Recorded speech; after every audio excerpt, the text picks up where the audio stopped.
Good evening, race fans. Welcome here to Miami for the Miami 250 with the All-American ARCA Series, proudly presented to you by BoostPerformance.ca.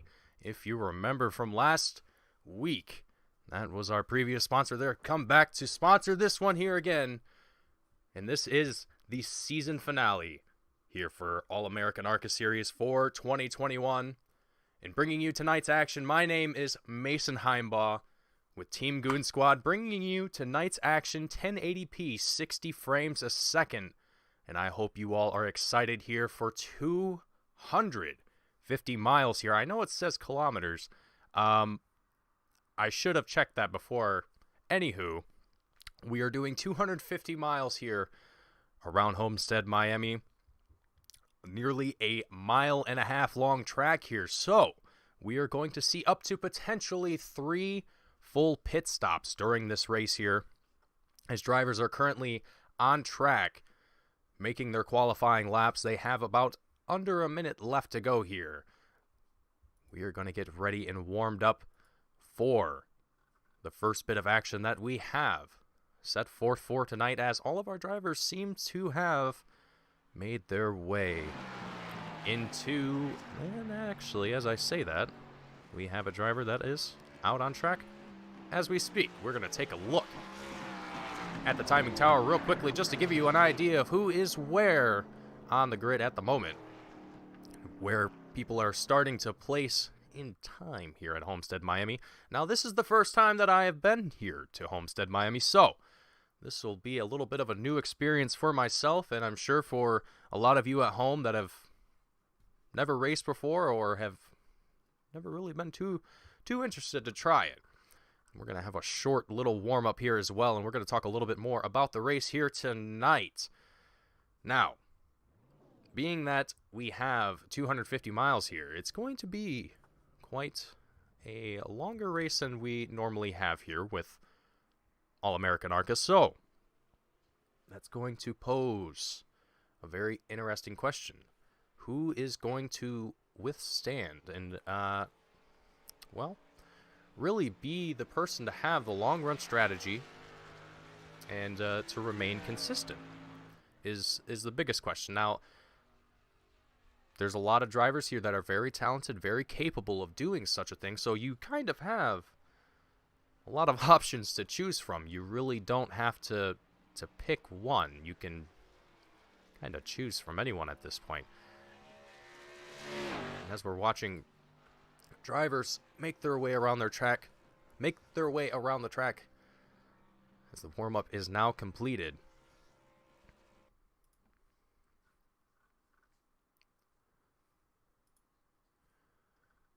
We are going to see if we can get a grid up for everyone to see here. And again, it's giving me troubles here. That's all right. We're going to do things a little bit old school here, and we will read the names off as we see them. Starting in first place, Johnny Eckert. Second, Elliott Henderson. In third, Michael Vandermeed. Mike Husby in fourth. Casey Carrington in fifth. Christopher Heller in sixth. Finley Fitzsimmons in seventh. Robert Hill Jr. in eighth. John Lynch in ninth. Tyler Evans in 10th. Alex Penn in 11th. Radburn Shutters in 12th. Will Barbagaletta in 13th. Zach Roethlisberger in 14th. Clay Cantrell in 15th. Andrew McGonigal in 16th. Lane Doyle in 17th. Nick Terrell in 18th. Andrew Neri in 19th. John Simpson Jr. in 20th. Kyle Hall in 21st. Daniel Beauchamp in 22nd. Cody McCorkle 23rd. Gus Moody 24th. Randy Bonami. Actually, Devin Scroggins in 25th. Randy Bonami in 26th. Craig Martin in 28th. James Silvers actually in 28th. Dennis Weeks Jr. in 29th. Matthew Weeks in 30th. Again, I apologize, everyone, for this massive annoyance that is the grid not properly showing. It is, not gonna lie, quite frustrating. I might have also had... You know what? Never mind. With that out of the way, with the drivers lining up behind the pace car, getting ready to start tonight's action, 167 laps here around Homestead-Miami. You can see Johnny Eckert, Elliott Henderson out in the front of the field, followed behind Mike Husby and Michael Vandermeed in the second row. Christopher Heller and Casey Carrington in the third, and we are green flag racing here as the green flag flies. Johnny Eckert down on that inside line, looking to keep out in front of the field. Elliott Henderson dipping down low, sticking behind that number 90 machine, trying to stick in that draft, maybe even take a potential overtake here in the coming turns or laps, whatever the case may be here. But Johnny Eckert looking absolutely fantastic at the moment, getting away from that 37 of Elliott Henderson. You can see the gap starting to split up between them right now. Between Elliott Henderson and Johnny Eckert, there's about a quarter of a second gap. Not a whole lot of time, and it can easily be made up in these turns. It's just a matter of when and how. Michael Vandermeed in third place, however, in the number 7 machine, is going to find himself a little bit separated from the guys in first and second at the moment, but he's got Christopher Heller, Casey Carrington, Finley Fitzsimmons also mixed in behind him as well. We're looking at Finley in the 06 behind Casey Carrington in that Mopar 9 machine. Right now, everything is looking to be relatively calm so far for these drivers. Let's see if we can take a little bit of a wider look here at the field, see what's happening out on track here. Let's take things back here just a little bit further as well. Let's head to the 10th place position, where things seem to be a little bit dicier for drivers here. We have drivers going 2 and 3 wide, just depending on where you're looking on the track right now. We're trying to look at Clay Cantrell in that Dale Earnhardt 8 machine. Looking fantastic. Down on the bottom line, Mike Husby is on his tail in that number 6 Canada Dry machine, but it does not look like there's going to be a whole lot of other competition forming at the moment for Clay Cantrell. So right now, he's just having to fend off that number 6 of Mike Husby, who Mike seems to be looking to take advantage of that open spot that Clay just left him wide open there, going into turn 3 and out of turn 4. I think Mike Husby, there it is, going to take over Clay Cantrell for that 10th place spot. And now he's going to have to regain that if he wants it back. And there he goes, driving down low, and he disappears from the track. I don't know where he went or if he's going to come back. We'll see exactly what's going to happen there, but we're going to check back in briefly with the front of the field, see what's happening out here for the guys out in front. Johnny Eckert still leading the field, as it would not surprise anyone. And speaking of Johnny Eckert, this will be his final race here as a driver for All-American ARCA Series. He will be taking a step down as a driver and moving into race control for the next season. And because of that, he is running a special scheme for tonight to commemorate that. So, Johnny Eckert is going to end the season on a high note and finish things out as strong as he can here, and he's going to do quite a fantastic job here. But lap 6 of 167, we still have a long race to go, so we shouldn't be too comfortable quite yet if you're any of these drivers here for this matter. With roughly 3 pit stops that we're going to be making tonight here, I believe it's about, the fuel run is about 50 laps. Given that drivers are given about 85% of their fuel, if I'm not mistaken, they are going to have to pit for fuel before they have to tires. Now, some drivers may opt to get a set of tires while they're in pit road, but they might also opt to try and stay out a little bit longer. We shall see there, as it is still a long race to go here, and we are not even close to the first pit stop attempt here. So keep up with the action as much as we possibly can here. Alex Penn in the number 30 machine. He's currently 7th place. Going to be a little bit by his lonesome at the moment, but only for a moment. If we look at the track map here down in the bottom right-hand side of your screen, you will see just how close the field is relative to one another. And the one standout being Johnny Eckert, who has actually worked his way to, I believe, about a 1.5 second gap between himself and Elliot Henderson, if I am not mistaken. But looking at Alex Penn here, doing a fantastic job. He's working his way to the 9 of Casey Carrington, who's in 6th place currently, but has a long time to do it, plenty of time to do it, so wouldn't be too worried about it right at this moment. And especially when you have multiple green flag pit stops that you know you're going to have to take.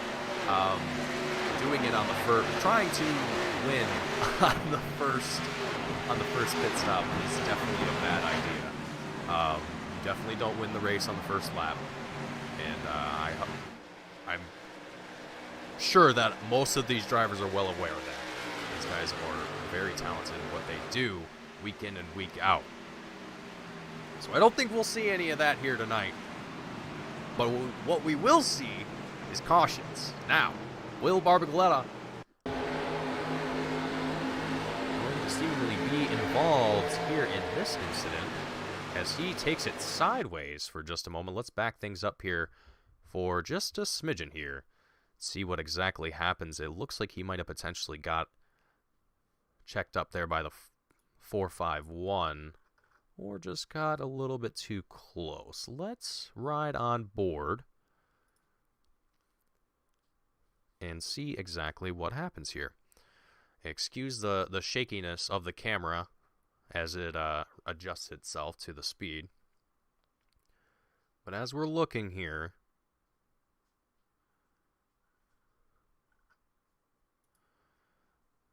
and we're going to switch to the left front suspension here as well. You can see a driver in front getting sideways, and then here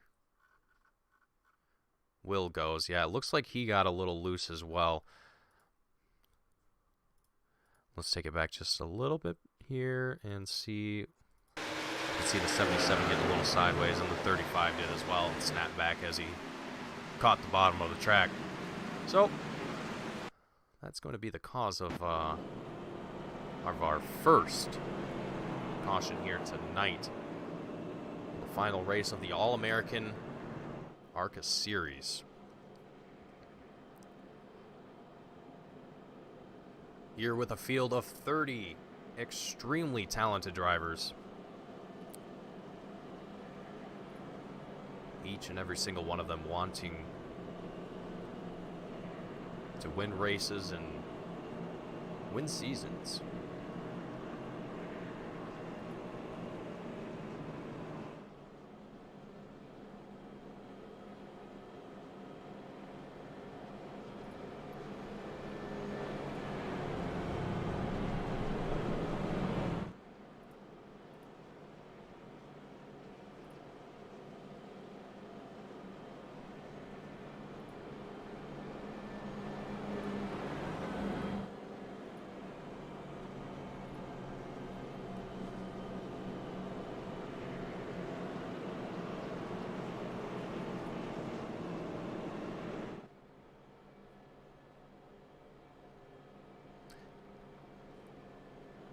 We have a commenter in chat. That was a good save. That was very good, making sure that he kept it away from the wall and from any other traffic as well.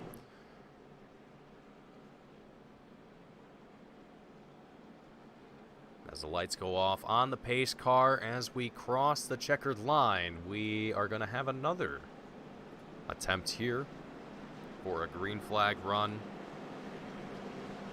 for the final race for these guys here tonight.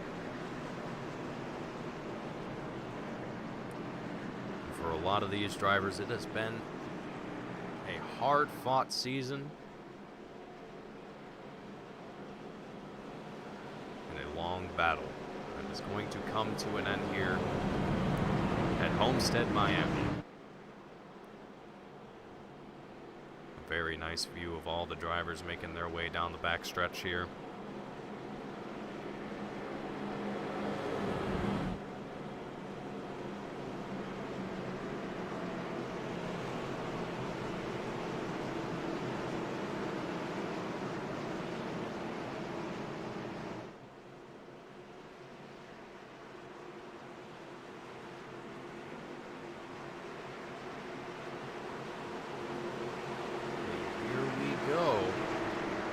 Pace car is going to drop down into pit road, and we are going to see the green flag fly here one more time here for these drivers here tonight. Johnny Eckert's going to take that lead here once again, but if we look just behind him, it looked like there for just a moment Elliott Henderson and Christopher Heller getting very, very close to one another there, but we can see Christopher Heller going side by side with one, I believe, Michael Vandermeed.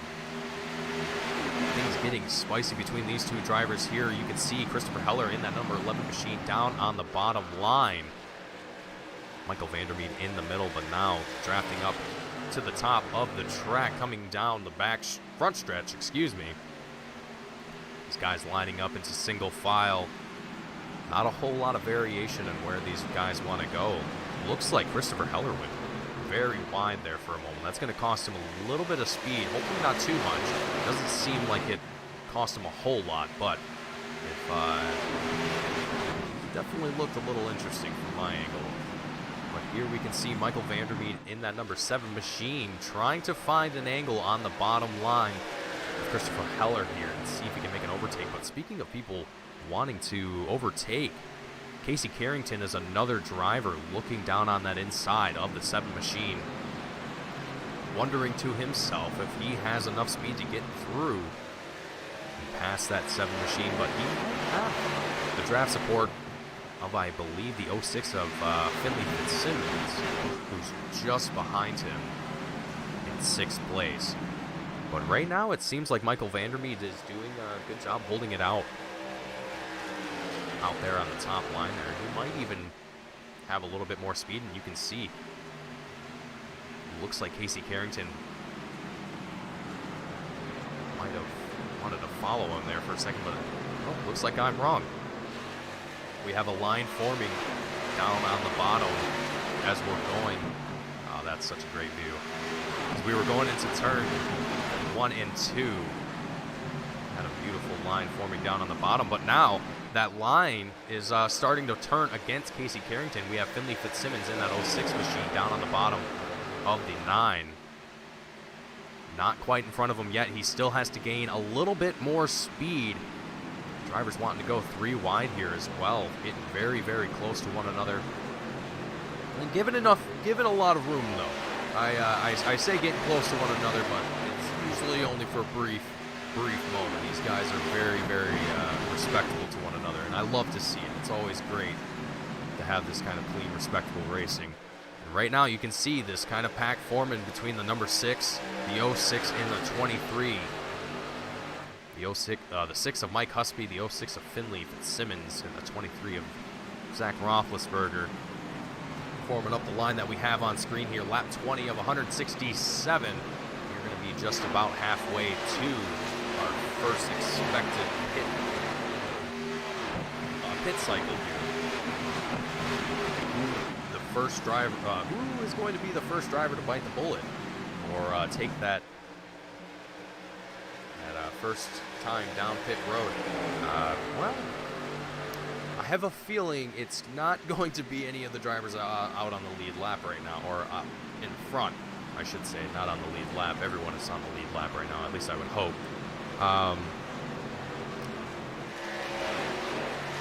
So as far as who's going to be the first guy, obviously there's going to be guys that are taking this a little bit more aggressively than everyone else. You might have guys that are really, really trying to push early on in the race to get up higher in the field to give them a better chance at finishing in, say, the top 10. That's just a scenario. It might not actually be true. So there might be a case of a driver just take it a little bit too aggressively early on, burning on those tires, burning up their fuel too quickly. And that might be what happens. However, there might be guys that want to take the undercut. They want to stay out longer than everyone else and be faster than everyone else for a longer period of time. Risky gamble. There's a lot of different things that could go wrong with that strategy, and even the overcut is not always the best option. So you kind of have to read the field. You have to see what other drivers are doing. Who is a driver that you might have a issue trying to stay out in front of, or that you don't want to be behind.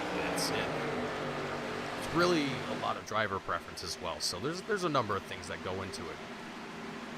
But it's going to be interesting to see what's going to happen and develop over the course of this race here. And as we're still watching with Finley Fitzsimmons in the 06 machine. Oh, you can see just a little bit of a slip up there. It looked like from John Lynch potentially. In that number 04 machine, that's correct. That's going to be the 04 of John Lynch. Looks like he just got a little bit squirrely there for just a moment. Able to keep it together. We're still racing, still going strong. Lap 25, 167. It's a long ways to go before we see the end here. And checking back with the front of the field, we have Johnny Eckert still out in front, leading, I believe, the majority of this race here so far. Doing a fantastic job of it. The gap between himself and the 37 of Elliott Henderson has increased quite significantly. It's about to a second right now. But Elliott Henderson is doing a good job just trying to even work you through the dirty air. Just trying to stick with it, trying to keep up with that 90 and not let him out of his sight. Now Christopher Heller in third place in that number 11 machine, doing the same exact thing, just trying to keep the guys who are out in front of him in his sights, not let him get away from him, and hopefully towards the next pit cycle, towards the end of the race, be able to put them back in the picture and give them a little bit more of a fight. Casey Carrington in fourth place right now, doing a fantastic job working his way through the field. He's got Mike Husby on his tail at the moment. Michael Vandermeed following behind them at the moment. But Mike Husby has been a driver who's kind of found himself a little bit, I would say, all over the track, or at least all over the front of the pack here. He saw himself in the top, I think, the top three. Went back a little bit and then came back up here to P5. So interesting things happening in that 6 machine. I wonder if he's potentially not too happy with the setup, or just maybe having a little struggle with the track, or any sort of possibilities there. It seems like Mike Husby is trying his best, though, to keep out in the front of the field and doing great. Still in 5th place, chasing down Casey Carrington, who's in 4th still at the moment. So both of these drivers are going to be probably fighting, or at least racing close to one another for quite some laps here until we see our first pit strategy. We have about 20-ish, I'd say about 20-25 laps before we see the first car come down pit road. So we have quite a bit of time before we see that happen here. Checking in with Michael Vandermeed in that number 7 machine, who is still doing a fantastic job as well. Excuse me, sorry about that. Zach Roethlisberger on the tail of that 7 machine in the 23. A lot of these guys we're seeing just kind of spreading out, thinning out a little bit here and there. If we go back further in the field, we go back to about P10. There's a little bit more action happening. We have more drivers that are a little bit closer to one another. And can see it a lot better on screen now. The 04 of John Lynch in 10th place right now, followed by James Silvers in the 17. He's going to be in 11th. Clay Cantrell in the 8 machine, followed by Matthew Weeks, Alex Penn in the 30. Robert Hill Jr., I believe, are going to be the drivers here in this little mix-up cars here. But even as I say that, Clay Cantrell is sort of leading this other pack of cars here for about 5 cars. And they're all still just taking that single line, just trying to keep everything clean. We're going to head up to the Team Goon Squad blimp that arrived here at Virtual Florida this morning to be here for today's race. You can see the line work of all the drivers here, how each driver handles entry and exit of these turns here, how they get on the throttle, how they enter the turn, and how much speed they come into the turn. It's very interesting, and it's even in oval racing where you might not think there's a whole lot going on as far as driver input. You'd be quite surprised, I would say. It's definitely not the most sophisticated as far as racing is concerned. There's some wild things out there that racers can do in cars that are far more expensive than what we see on track currently.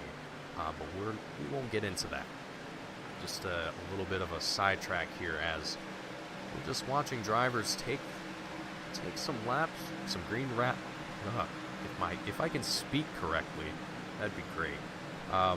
As we have drivers just taking some green laps around Miami, Homestead-Miami here, and having a good solid race. And so far, everything is looking extremely solid.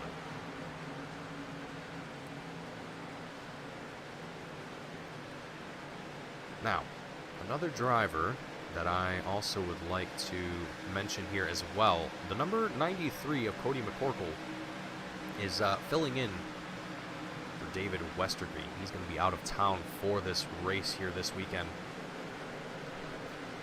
So that is why we have the number 93 out here today with Cody McCorkle in the driver's seat.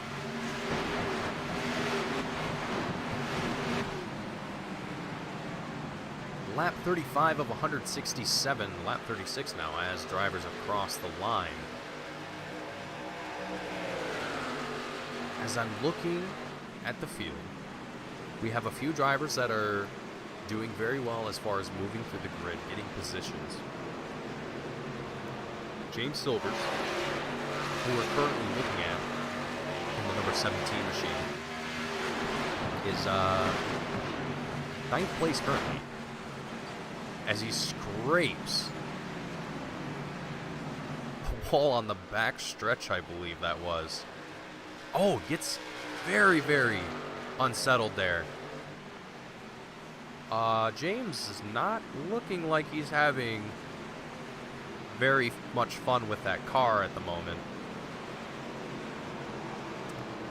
And being lap 37 of 167, that can be a little concerning sometimes, but James looks like he's pulling it back together here, not letting himself get back into that wall. It seems like that was just a little bit of a mishap, but very interesting to see that happen as I'm talking about Mr. James in the number 17. But as I was alluding to before, James has worked his way up 17 positions through the field, and another driver who actually just passed James, Matthew Weeks in the number 2, is up 20 positions from where he started at the beginning of this race here. So fantastic work for both of these drivers here. We're both kind of seemingly duking it out now for 9th place, just trying to find their way back to the front of the pack here. And you can see on the bottom right hand side of your screen just a little bit better how the field is thinning out a little bit. The middle section is still quite condensed, I would say. But even then, it's a lot of single file racing. There's not really a whole lot of guys trying to go side by side right now. This is very early on in the race. Lap 40 of 167. We're not even halfway through yet. We're actually about a quarter of the way through now, so that's something to think about. However, when you're in a position where you know that you're a driver that is going to be in a race for probably 2.5 hours, give or take. Now, if you play the strategy of, I just want to go hard, I want to lead the race the whole time. Now, I'm not pointing fingers. I'm not saying anything about any driver in particular right now. I'm just spitballing here. Now, if you're a driver that is trying to lead this race and trying to be as aggressive as possible, it's probably the better way I could have said that. It's not going to work well in your favor. You're going to be fighting the car longer than everyone else is, who's taking it a little bit easier at the beginning of the race and focusing on putting the pressure on towards the end. Now, Johnny Eckert in the number 90 machine is a perfect example of drivers who are very capable in both the short run and long run.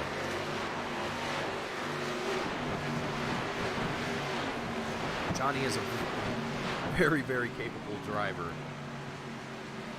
in both short run and long run stints. So it doesn't surprise me that Johnny is able to lead as long as he is. The thing that I have seen drivers lose their position to is just purely pit strategy. Just purely that alone. You can be a very, very excellent driver through and through. You can put down excellent lap times. You can be the fastest driver out on track. But if you screw up your pit stop, it's... I've seen it happen too many times, and it makes me sad sometimes. Especially when you make predictions about who is going to win a race, and then you just turn out being completely wrong. It doesn't always work out in your favor, but you know what? That's how it is sometimes. That's how it is. It's all right. So lap 45 of 167, we are, let's say, about 10 laps away from the first driver making their way into pit road. And speaking of which,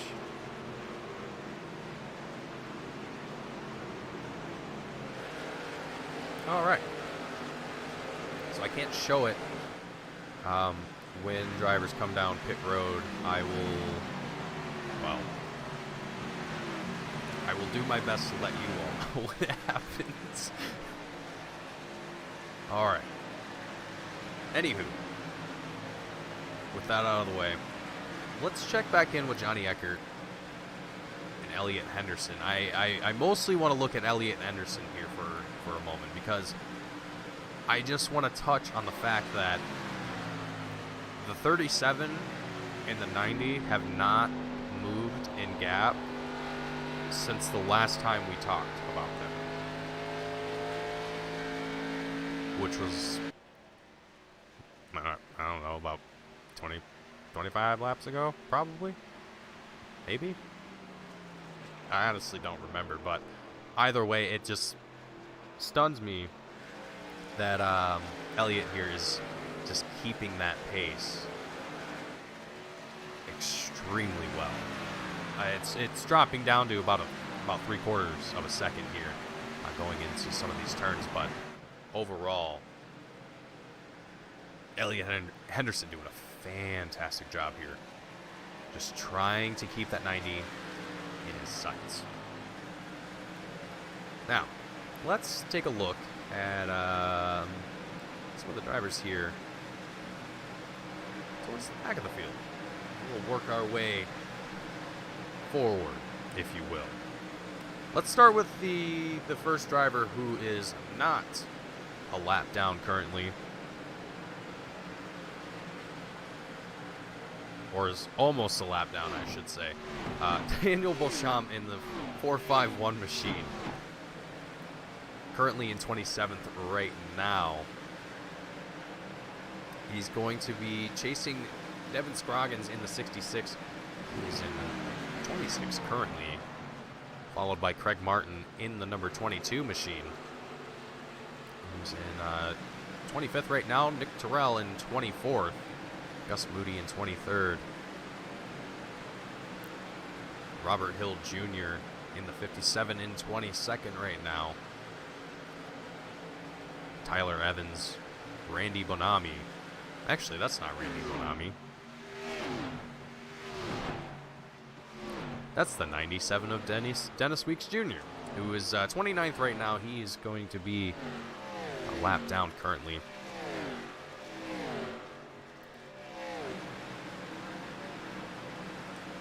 And if I'm not mistaken, actually, there was a lot of these drivers that I've mentioned who are towards this rear of the field. They have gone into pit road around the time of the first caution that came out, so they might have had some damage to their vehicles. Cost them a little bit of time on track, as that damage can slowly but surely affect the speed and performance of your car.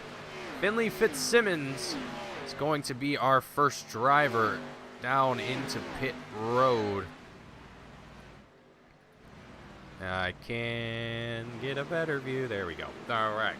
So Finley going to take pit road down lap 51 here tonight. So that's going to start the cycle here for all of our drivers. He is going to be the first driver out with the freshest set of tires. Actually, I don't think he took tires.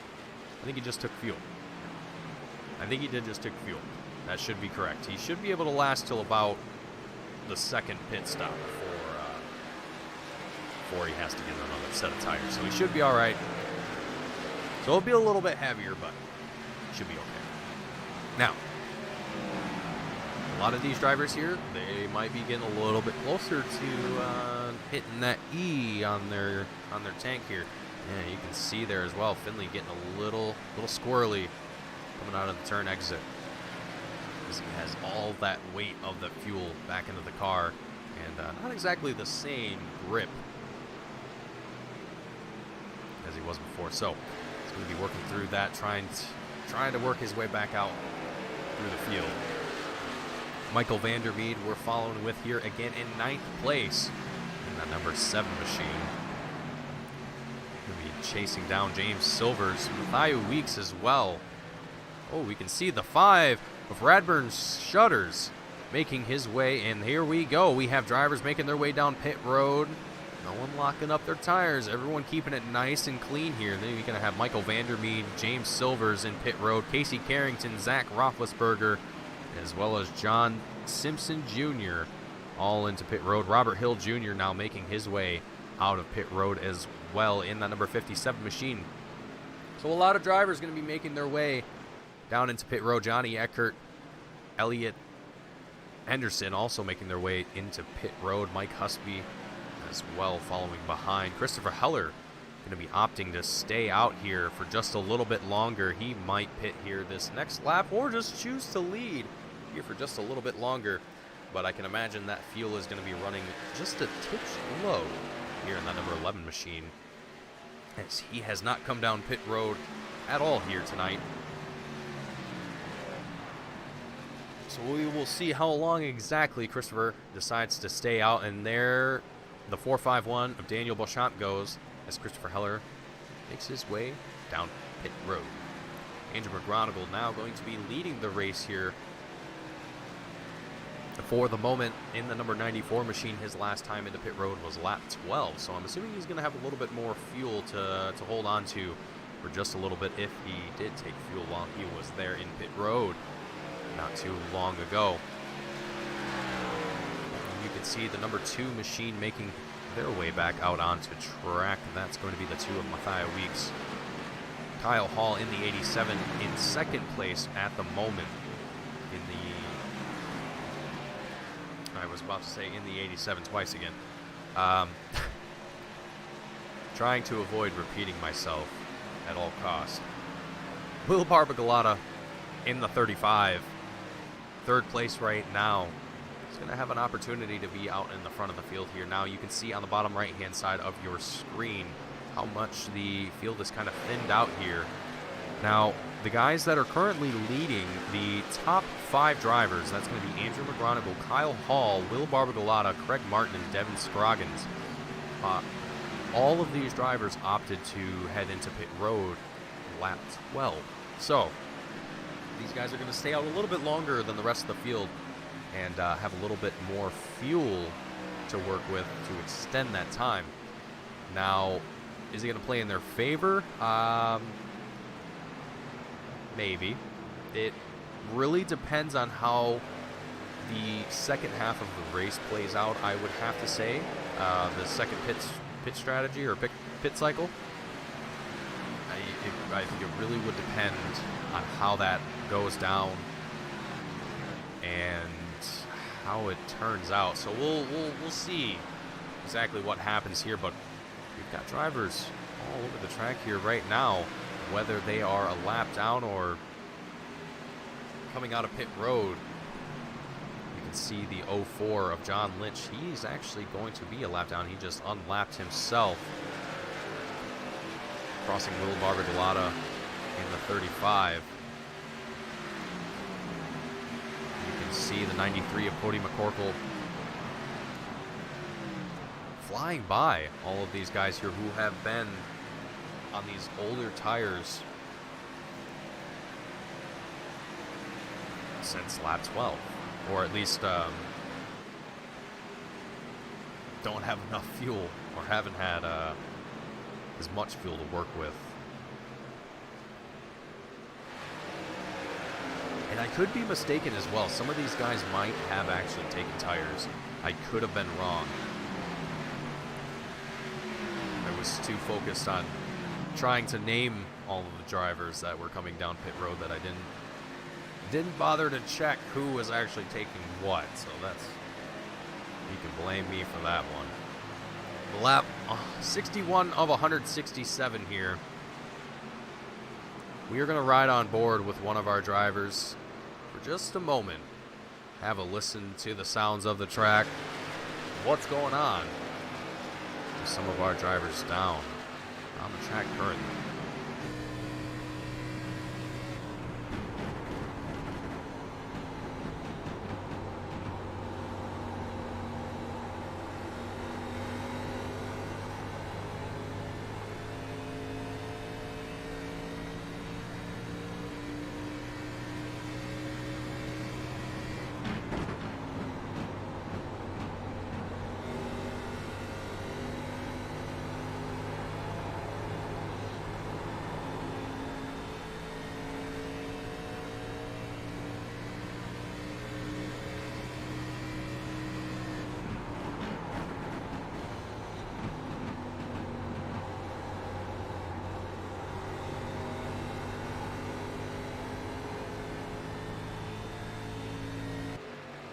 I love that you can just faintly hear the sound of the tires sliding across the track as they make their turn. It's just a great sound. Anywho, back to the race, back to the action.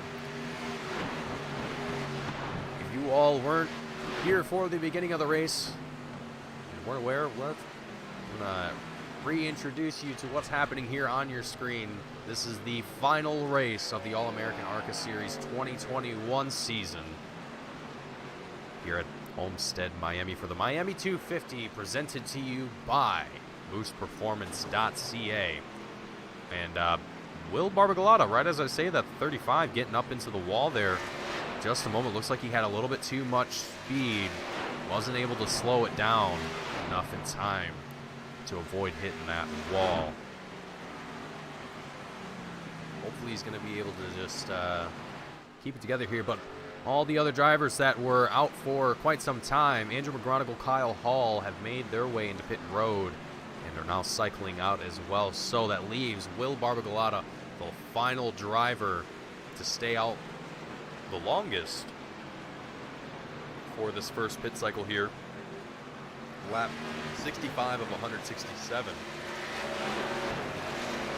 I'm going to be curious to see exactly how long Will decides to stay out, but it looks like he might be wanting to head into pit road here right about now. Yep. All right. That's going to be Will's first pit stop here, and we're actually going to pay attention here for just a second. I want to see if Will is going to opt to take any tires here, or if he is going to stay out on those same set.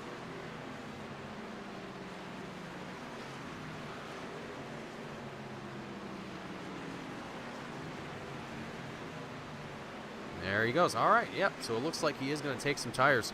That answers my question. That's all I needed to know. I was curious if any drivers did, and I think some of them might have.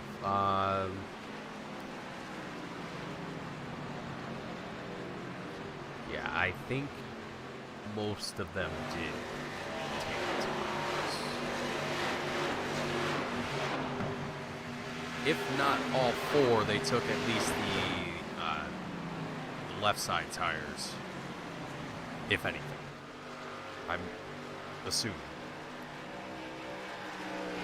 But anywho, with all that out of the way, the first pit cycle now completed for all of our drivers here. Johnny Eckert and Elliot Henderson have retaken the lead here once again. Now Elliot Henderson a little bit closer than he was last time around here, as we are nearing the halfway point of this race here. Elliot is still on the chase of that number 90 of Johnny Eckert, so I don't think Johnny is going to see that 37 go away anytime soon. And we will continue to follow that action as it develops between those drivers. Mike Husby in third place, being followed by some lap traffic. That's going to be the 35 of Will Barbagalata that we just saw go into pit road.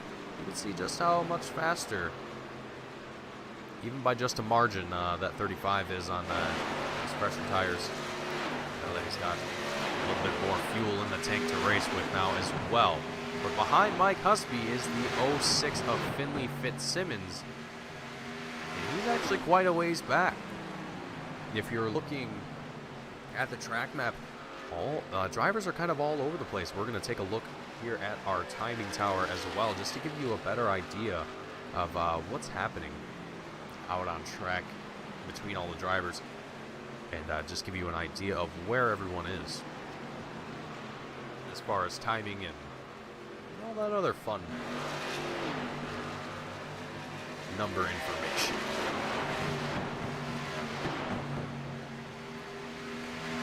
So Finley Fitzsimmons right now, fourth place, is going to be followed behind Casey Carrington and Zach Roethlisberger, who are practically almost bumper to bumper here. Given a little bit more speed and a little bit more time, I'm sure that is exactly what we will see between these two drivers here. But still, a lot of guys opting to play it safe, just taking it easy, not being too aggressive with this race here. They're not wanting to try and overtake too early on. There's still a lot of time to do that, and it's not necessary to do it in the first half of the race. So it's great to see a lot of these guys just wanting to keep this race green and just wanting to keep going as long as possible, and wait to really start to unfold the action, if you will. At least for the guys that have a strategy and have a game plan for tonight. A lot of these guys here, they might just be here for the fun of it, for a good time.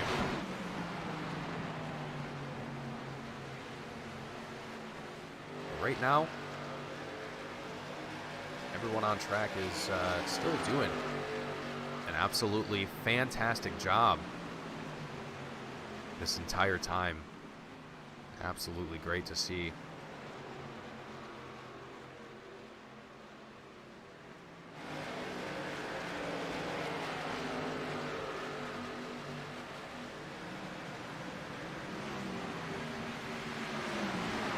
You can see Christopher Heller overtake Zach Roethlisberger for that 6th position. Very, very smooth work there from Christopher in that number 11 machine. Now he's chasing down the 9 of Casey Carrington, who's in 5th place now. Christopher's looking to crack that top 5 here tonight. Lap 74 of 167. That time is going to be dwindling down here very, very quickly. We're going to be just about to that halfway mark. I think about less than 10 laps before we're at that halfway mark.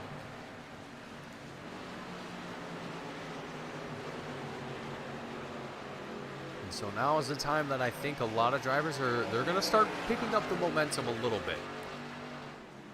The guys that might be wanting to move their way up the field towards the, I would say, towards the front of the pack, they're going to want to pick up that pace. They're going to want to get a little bit faster and want to find a groove and get between some drivers here.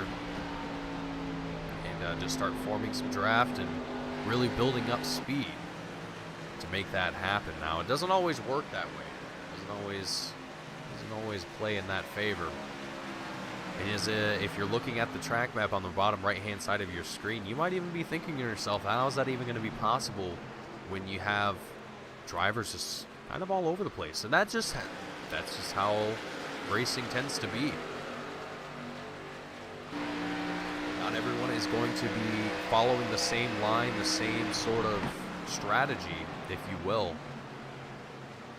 And it definitely shows after some time.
Apologies for the silence there for a second. I was checking on something for just a moment, figuring out why things are acting the way they are. But that is ill-important at the moment. Oh! As the camera switched, it kind of spooked me. A driver must have gotten to the wall there, sent some sparks flying, and you can definitely hear it. But right now, looks like Christopher Heller was able to catch up to Casey Carrington, overtake him for his 5th place position. Now he's into 4th, but Casey's still in 5th as well, so not a whole lot lost for the number 9 machine, but now Casey's going to have to keep up with that number 11 of Christopher Heller, and he's looking like he's doing exactly that, trying to stay within that draft, stay as close as possible, not let him get too far away, as once you're out of these drafts with these cars, it can get very ugly once the draft train catches up to you and they pass you. It's quite astonishing, to say the least.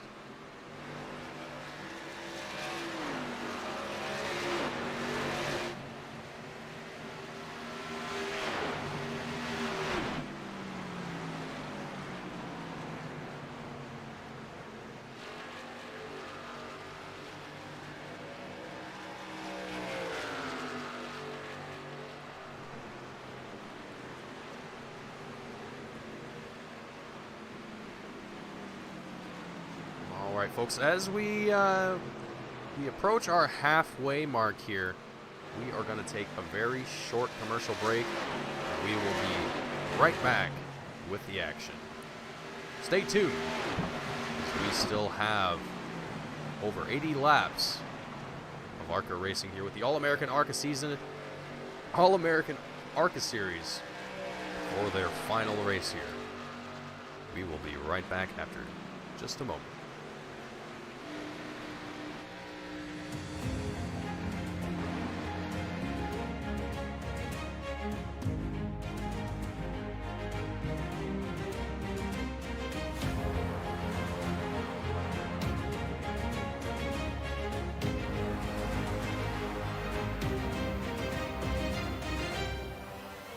Driver Carrington gets dumped by Benami.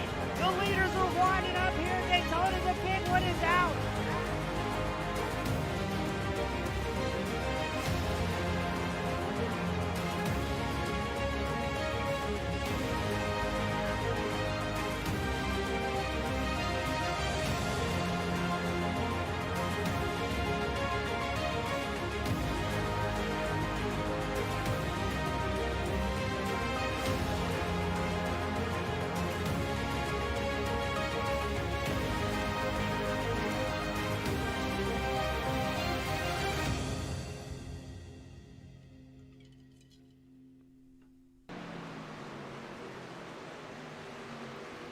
All right, folks, welcome back.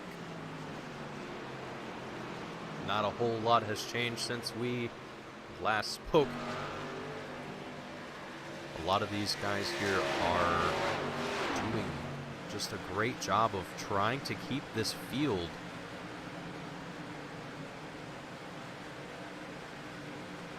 as green as possible. Not a whole lot has moved as far as where everyone is on the track at the moment. We've had a couple drivers make their way into pit road here for one reason or another. Daniel Beauchamp was one of them just recently. Actually, the only driver here just recently, lap 82, was his was the last time he went down pit road. Not sure what for, but hopefully that doesn't keep him from the rest of the race here. It looks like it is not. So it's great to see all of the drivers that we have attending here tonight. Out of the 30 drivers we have attending, 29 of them are, I believe, still active in the race. If there's only one driver that has left, put the car behind pit road, or the wall, that's going to be Lane Doyle in the number 32 machine. But I want to have a quick update with the front of the field, as I just now noticed it. Elliott Henderson and Johnny Eckert have switched places. We have Elliott Henderson leading out in front, in first place at the moment, with Johnny Eckert in second. You can see the 4.51 of Daniel Beauchamp actually chasing behind the 37 of Elliott Henderson, trying to get around, unlap himself, and get back onto the lead lap here. It's great to see Daniel putting up a fight here. Oh no, you can see, I can't see what that number is. I believe that was,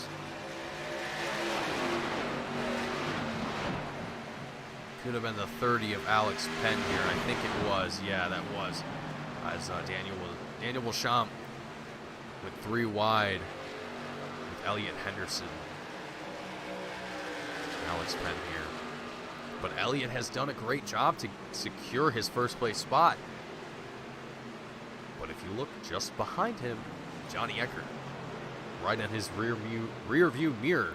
So this is going to be quite the battle now between these two drivers as far as who is going to be able to defend. Well, rather, is Elliott Henderson going to be able to defend his position and stay out in front? Or is Johnny Eckert going to be on the attack and really try and make the overtake happen? it seems to me Johnny is playing it a little bit smart here. He's playing the strategy quite well. He's not trying to be too aggressive right now. He's got to keep in mind, there's still 78 laps left to go here. There's a lot of racing left to be had, and that's a lot of time. On a 1.5-mile track, that's a long time to make something happen. So Johnny is not exactly in a position where he has to be aggressive and has to really put the pedal to the metal here. He just has to be smart and keep as consistent as he possibly can to stay behind that 37. As we said earlier as well, once these guys are kind of in their lonesome, they're all fighting dirty air, and there's no real chance of just your car being able to catch up on its own unless you truly have a better line somehow, or the driver in front of you makes a mistake. So really, when you're put in that position and you're just kind of forced to just follow, yeah, it's definitely ideal to just play it safe, play it calm, and just be patient. Just wait, and good things will come your way. Now, Elliott Henderson, he could do exactly what he's doing now and be completely fine. He might not even ever see Johnny Eckert try and overtake him again if he continues to keep up what he's doing right now. Now, we're going to see these guys come down pit road here in about another 10 to 15 laps, I'd say. And that should be probably the last time we go down pit road.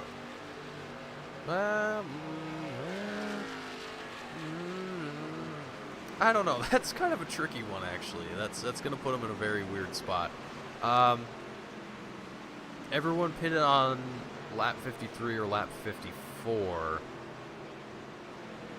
It'll be weird. It'll be interesting. All right. Anyway, just doing numbers in my head, and they don't ever make sense, so it's fine. Elliott Henderson in the lead.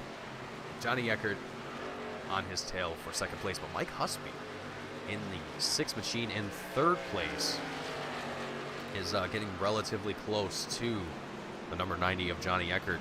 So we're going to see a battle here for second place, probably sooner than we think as well. You can see Johnny Eckert go very wide there going into turn 3, coming out of turn 4. That's going to give the advantage to Mike Husby, who went down on the low line there, taking second place from Johnny Eckert in that number 90 machine, and there he goes.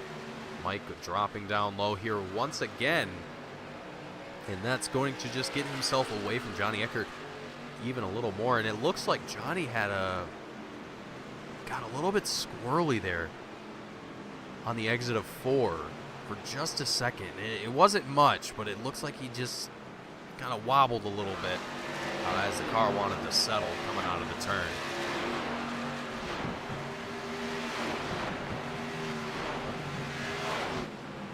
But right now, Mike Husby's on that hunt to catch up to the 37 of Elliott Henderson now. And if we look back a little bit further in the field, Christopher Heller in 4th place right now with Casey Carrington in 5th. These guys have still been in about the same spot since the last time that we checked in with them as well. So both of these drivers doing a fantastic job.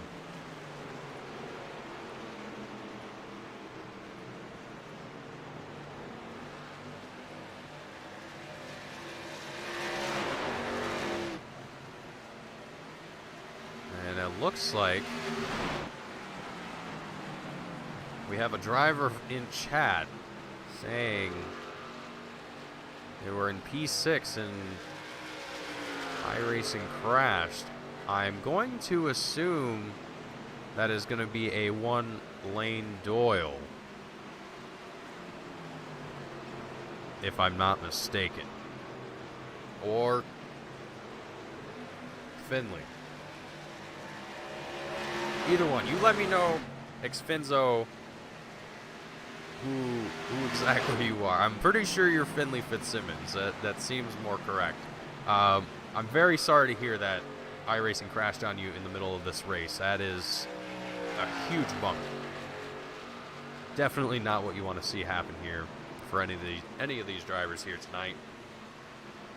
Lap 100 of 167.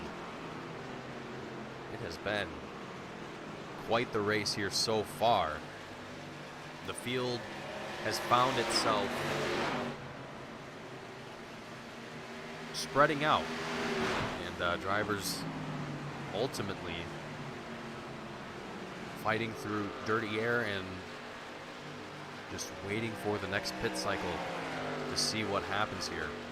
But you got to give credit to these guys as well. The last time that we saw a yellow flag was lap 12. And these guys have raced incredibly well since then. So, got to give credit where credit is due.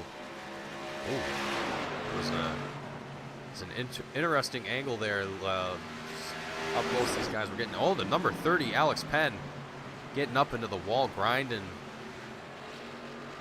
quite a bit there, it seemed, there for just a minute. Not sure what's happening in that 30 machine. I might be having a little issues there.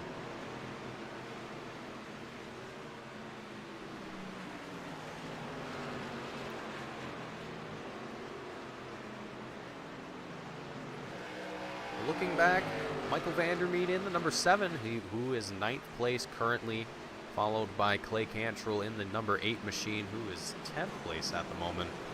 We're just kind of going through the field here, checking in on drivers and seeing how they're doing, who they're competing against, and what sort of traffic they're dealing with. And at the moment, there's traffic everywhere. There's traffic everywhere at this point in the race. No, there's definitely not a point in time that you're going to not see a car out in front of you, I would assume. So Michael Vandermeed at the moment doesn't have hardly, it seems like, anyone in front of him. He has the 94 of Andrew McGronigle and Matthias Weeks in front of him right now for P8 and P7. So you could work towards trying to catch up to them at the moment, but the distance between the drivers behind him, it doesn't seem like they're wanting to try and form any sort of line here to draft each other and give each other a little bit more speed potentially. But that isn't always the case. It doesn't always work for everyone, especially when you're on opposing teams and all that other fun jazz. Now, as we have a lot of drivers working. Oh, big checkup. Big checkup there.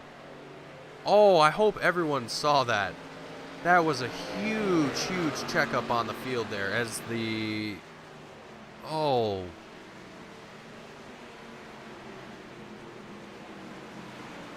Robert Hill Jr.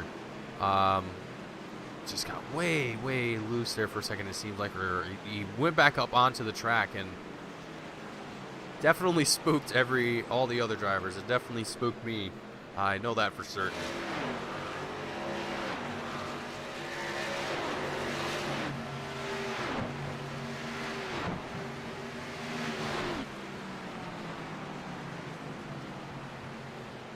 Lap 106 of 167. Elliott Henderson still leading out in front of this race here, but as I say that, the pit cycle has started for second and third place drivers Mike Husby and Johnny Eckert. And so that's going to pose some very interesting things here.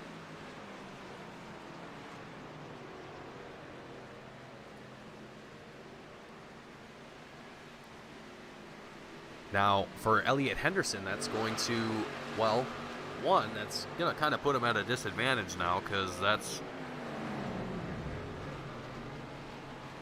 Mike Husby and Johnny Eckert are now going to be leaving pit lane, and they might have got tires. They might have just got the inside set again. But this is going to put Elliott in a disadvantage now at this point, because he's pitted later than those two drivers, but he still has one more opportunity to make another pit stop before the end of the race and use that to his advantage. Oh no! Elliott onto the grass as he exits pit road. That's going to cost him some significant time out on track. Christopher Heller, who is going to be leading this race for the time being, his last pit stop was in lap 55. So he's going to be coming down pit road probably after this turn, I would assume. Yep. All right. So, and there goes Christopher Heller down pit road, and right now the only other drivers that we're expecting to come down pit roads very soon here, Andrew McGonigal in the number 94 machine, and Matthias Weeks in the number 2, Kyle Hall the 87, and Will Barbagalata in the 35. All of those drivers are still going to be expected to come down pit road here at some point or another.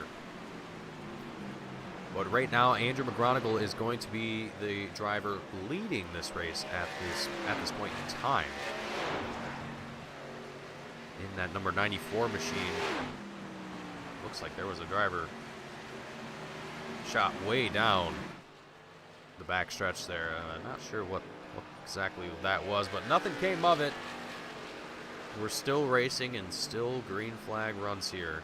56 laps left to go here for the final race of the 2021 season with All-American ARCA. For the Miami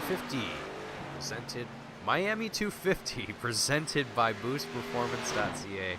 Always gonna give our sponsors a shout out when we can, and also let everyone know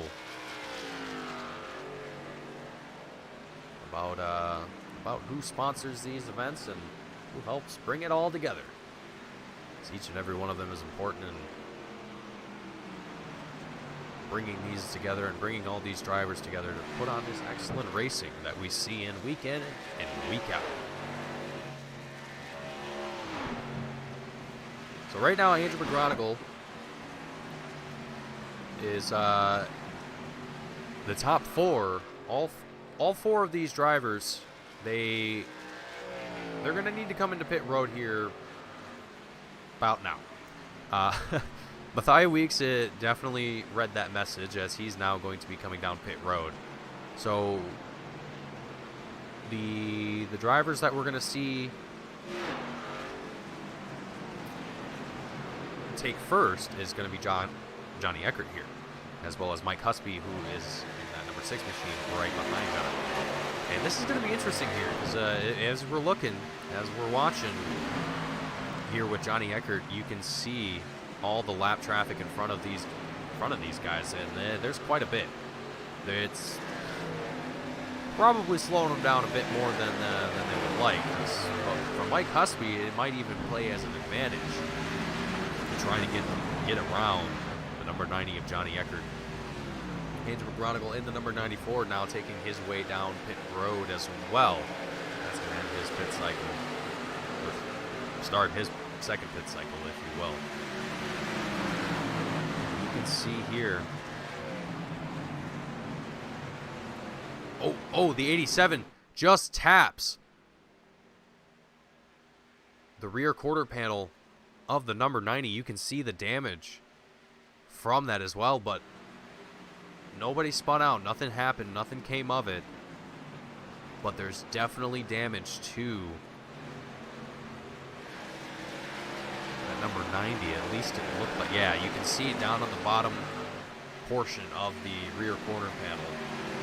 On the driver's side, it's just slightly caved in a little bit.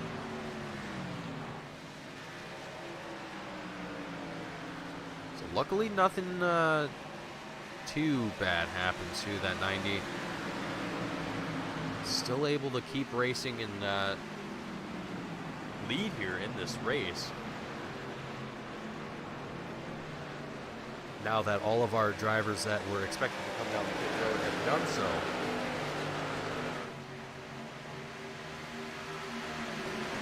Right now, Johnny Eckert's going to have to work his way through an absolute field of lap traffic, and that's going to have quite some implication in how he's going to defend Mike Husby from overtaking him once that time comes. There is quite a handful of drivers here that Johnny's going to have to work through, and it's not avoidable. He's going to have to choose what he wants to do here, and he's not going to have a whole lot of time to make that happen before Mike Husby is right on the tail of that number 90 machine. You can see Michael Vandermeed in 10th place right now. Is if he finds Johnny Eckert getting around himself, which he might actually do as Johnny takes the low line, then there he goes around Michael Vandermeed in that number 7 machine. So that's going to put Michael a lap down now officially, and that's not going to make Michael too pleased, I would have to say. Michael's definitely not going to want to find himself too much farther down than he already potentially is. And that might even play into how Mike Husby tries to attack this situation and tries to get around the number 90 of Johnny Eckert. So a few things here could happen, and we'll keep watching. We'll keep seeing what happens here as things develop. But we're going to look back here just a little bit towards the rear, well, the rear of the front pack, I should say. 5th place, Zach Roethlisberger in the 23 is right now on his lonesome with Christopher Heller following behind him in 6th place. It's going to be I think it's going to be down to the wire for a lot of these drivers that are playing on pit strategy. It's definitely going to come down to the wire, as we're still going to have one final pit stop, and it'll be roughly about almost a 20 lap shootout until the end.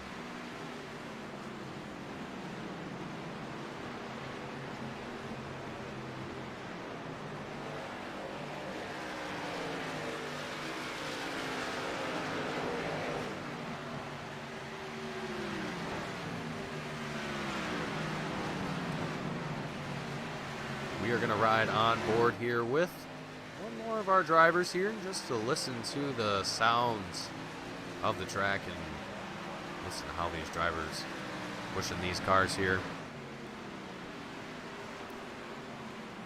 As everyone is finding a nice lull in the action and allowing themselves to get solid green flag runs here.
That was Casey Carrington in the number 9 machine that we just saw making some laps around here at Homestead-Miami.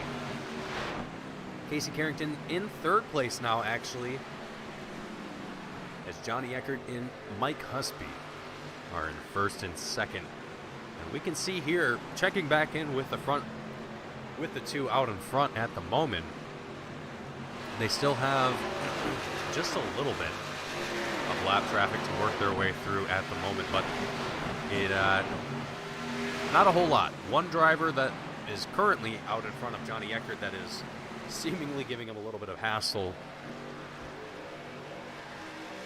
but it probably won't be too much of an issue for Johnny at the moment.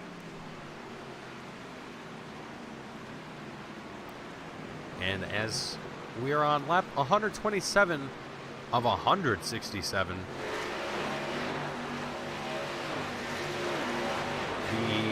the next time that we're going to see these guys come down pit road is, well, I think at this rate, with what we're seeing,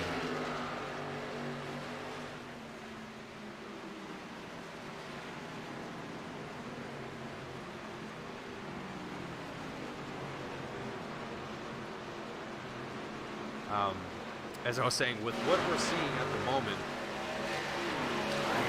I'm not sure if there will be any sort of major changes. Well, actually, no, I say that and I could be entirely wrong. I think what I'm trying to say here is whoever takes the pit strategy first, whoever takes that undercut for the final pit cycle in this top 5, I think that's going to be game over for whoever's leading the race at the moment. If they play their cards right, I think that could definitely be the case here. Someone is going to try and take the undercut here. Who it is, I don't know. I'm not exactly a genie or anything, or what do they call those? The people read, whatever. Anyway, Mike Husby has managed to overtake Johnny Eckert for 1st place. He is now going to be leading this race, but dealing with the same exact issue that Johnny Eckert was, and I'm curious to know exactly what happened between Johnny and Mike here for this overtake to happen. Kind of curious to see that happen here. Now, as I mentioned, Johnny Eckert and Mike Husby, these two are both drivers of Outlaw Racing. They are the team champions for Season 2 of All-American ARCA Series. So big congratulations to all 4 of those drivers. Congratulations to Johnny Eckert as well, as he finishes out his final season as a driver and goes into the next one as race control. Another fun position to be in if you enjoy racing.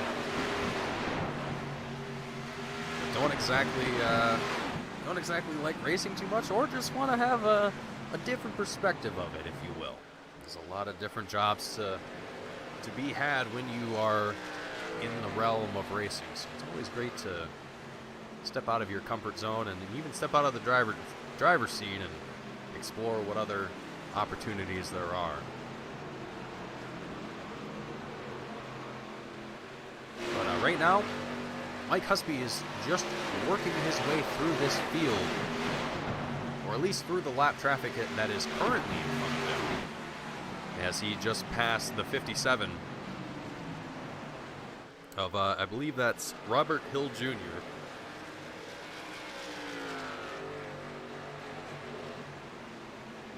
As we cross the line, lap 134 of 167. So back to what I was talking about earlier, just a few laps ago about this undercut business. I really think that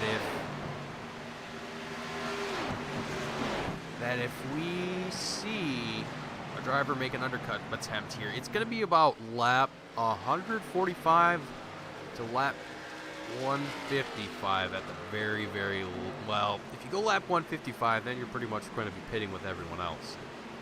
So that's probably out of the picture. I'm going to say next 10 laps. Next 10 laps. If we see a driver come in next 10 laps, that is, I would say, right now we have 8 drivers who are on the lead lap. And between Mike Husby and the last driver on the lead lap, Matthias Weeks, who's in 8th place, there's a 33-second gap between those drivers. So pit stops are about 14 seconds. So realistically, we're looking at between Mike Husby and Zach Roethlisberger as far as time. Now, to give you a better idea of exactly who I'm talking about here, Mike Husby, Johnny Eckert, Casey Carrington, and Zach Roethlisberger. These 4 drivers, I think, if any one of them were to take the undercut in the next 10 laps, they will most likely take the win for them. That is my guess. That is my prediction. I'm just gonna leave it like that. That's what I'm gonna say it is. And as I say that,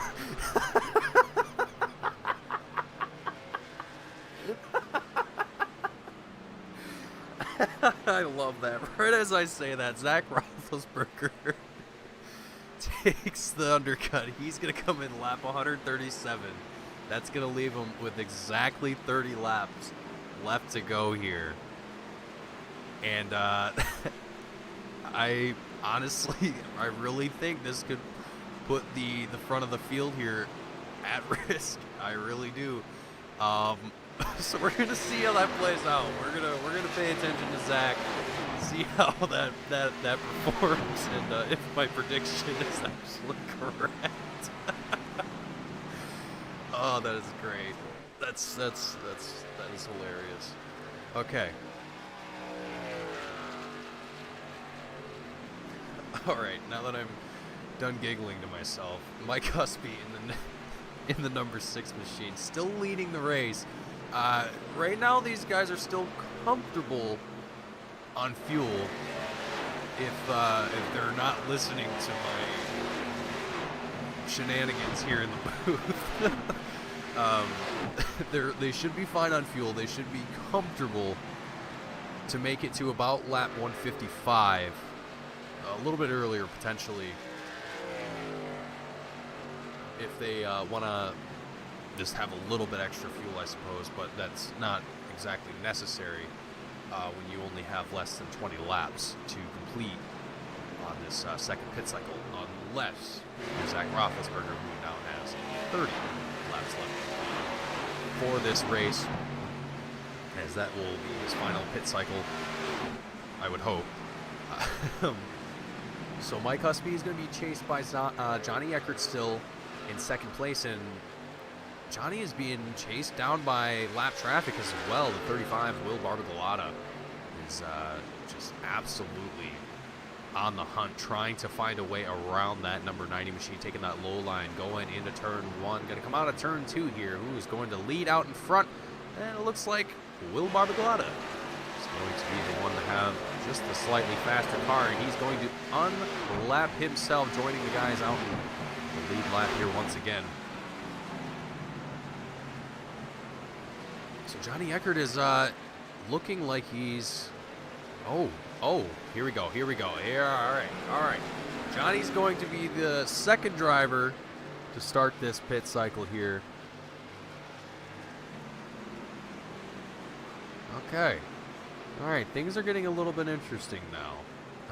Let me see here. So we've had Zach Roethlisberger come into pit road. We had Michael Vandermeed come in a little bit earlier. Clay Cantrell, let's see here, John Simpson Jr., Radburn Shutters, Alex Penn, Daniel Beauchamp, Tyler Evans. A handful of drivers that have been towards the back of the field that are probably not going to be able to find themselves on the lead lap again here tonight, unfortunately, as this has just been a green flag race practically this entire time. And it's a fantastic thing to say. 167 laps. It's a long time to go. And with the number of laps that we've gone, green flag, it's very impressive. Very great work from all of these drivers here tonight. Everyone has done a fantastic job.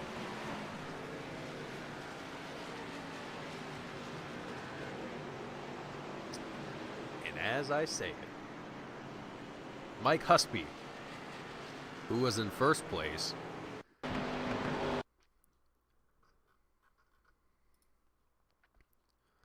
is going to be the driver finding himself in this bit of a kerfluffle here.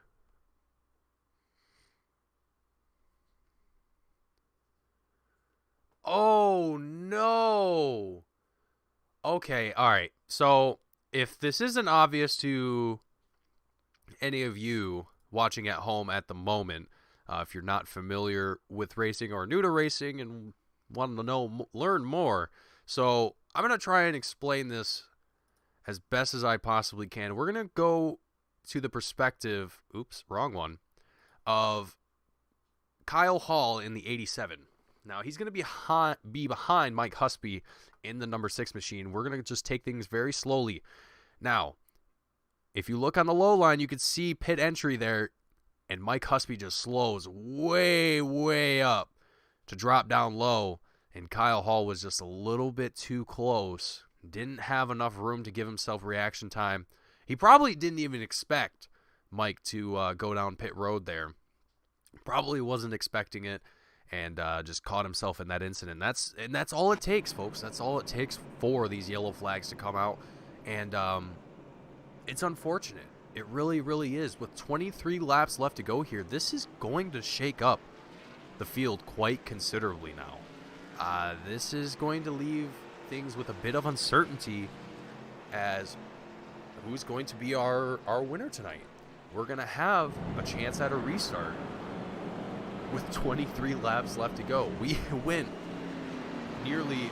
okay, so our first pit yellow flag was... here, I can actually go back and look here.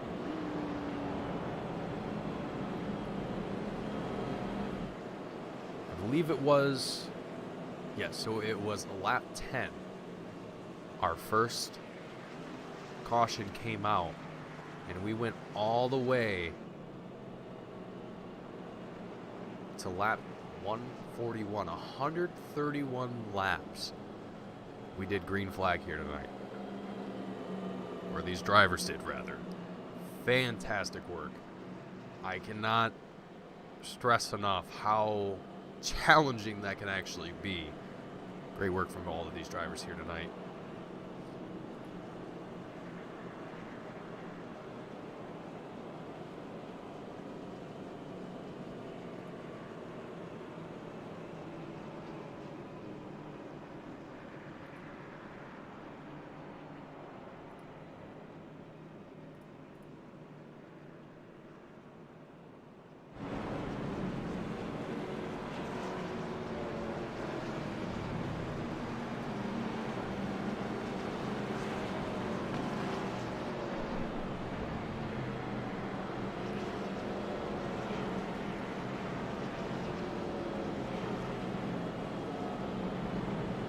Alright folks, as we get the field sorted back out here and get re-racked, we're going to head to a very, very short commercial break, and we will be right back with the action.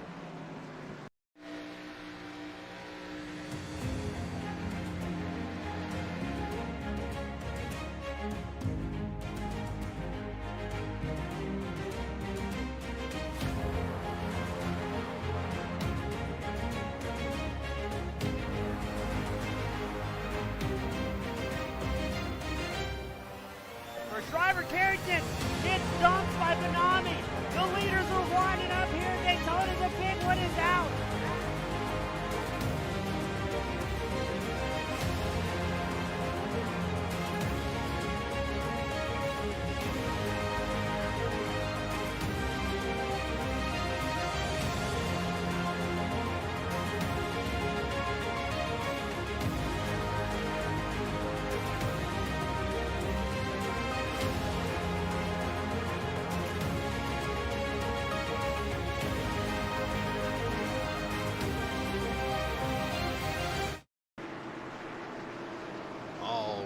Alrighty, folks, we are back with the action, and the pace car is about to drop down to pit road for probably the final time.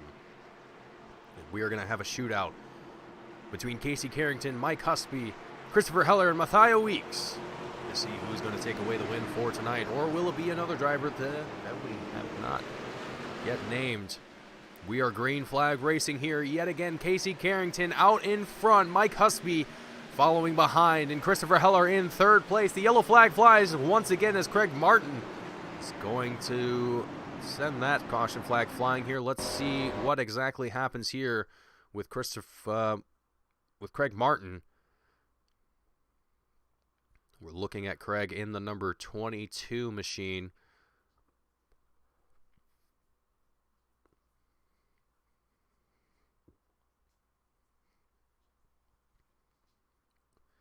Oh dear.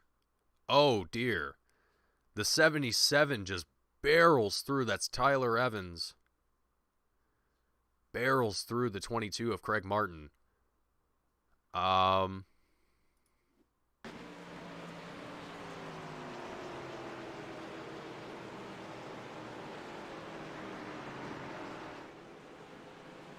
exactly certain what happened here. The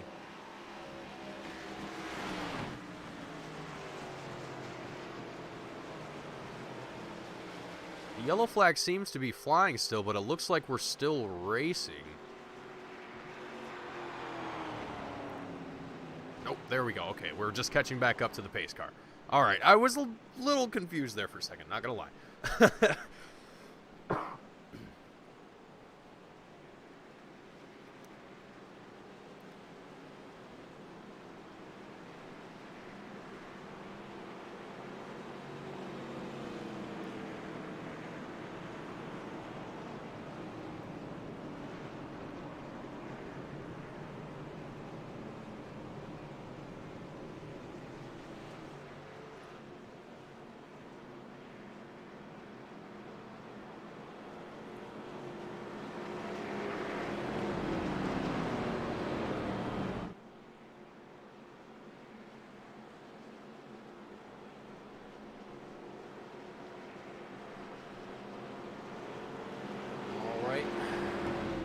We're just waiting for the field to get themselves sorted back out here once again, lined back up, ready to rock and roll for the final 18 laps once the pace car makes its way back down into pit road.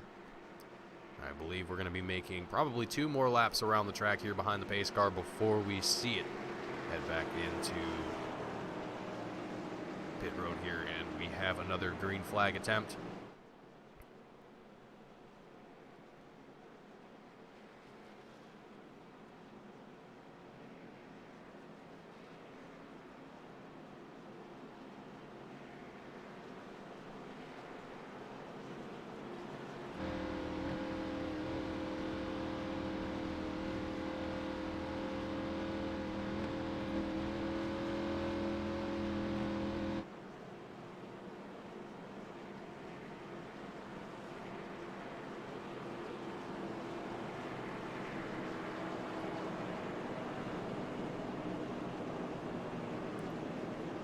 While we're having a little bit of a lull in the action and just waiting for things to get started here once again, I'd like to also mention, for anyone watching, anyone interested in the All-American ARCA series and wants to get into iRacing or get into another league, they are having registration is open for Season 3 of the All-American ARCA season.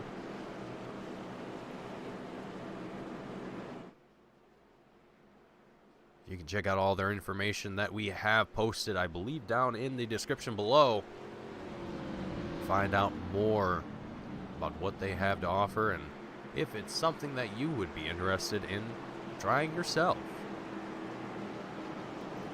So the lights are going to go off on the pace car as we cross the checkered line. This will be our final time around the track here behind the pace car before we see that green flag fly here once again, and we have our 16 laps of racing here at Homestead-Miami. With Casey Carrington and Mike Husby out in the front, Christopher Heller and Matthias Weeks right behind him. It's going to be a lot of action forming between these drivers. We also have Johnny Eckert just behind them in 7th place, lingering, seeing what he might possibly be able to do here on this restart as well. As we enter into turn 3 and come out of turn 4, the pace car will find its way into pit road, and we will be racing here once again.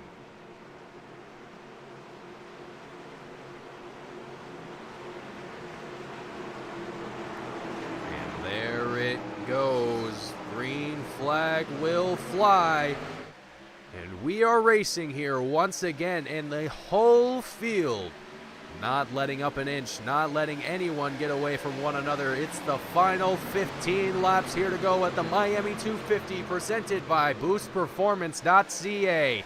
Casey Carrington leading out in the front of the field. Christopher Heller in 2nd place with Mike Husby in 3rd.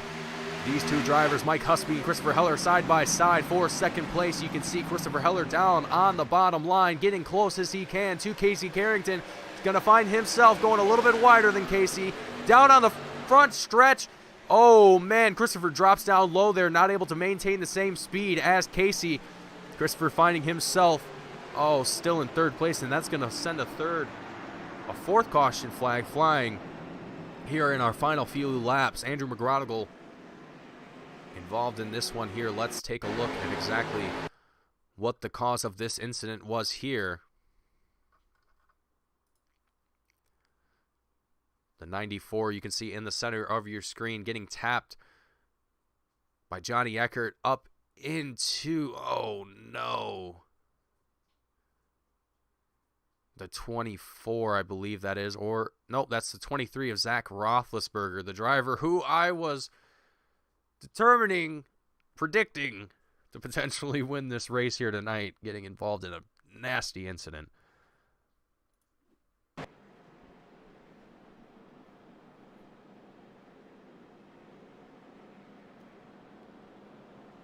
But when you have a race this long, and when drivers have been racing for as long as they have, it is, I would say it's not uncommon for some drivers to get a little antsy towards the end of the race, and they want to get it done, they want to get it over with, and sometimes they can find themselves in not the best positions when that happens.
Things are going to be winding down here very, very shortly for everyone here tonight.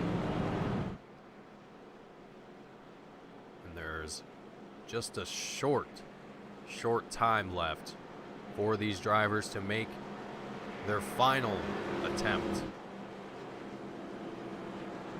to garnish what positions they can, and for some, potentially win tonight's race here at Homestead-Miami for the Miami 250, presented by boostperformance.ca for the final round, season 2 with All-American ARCA Series.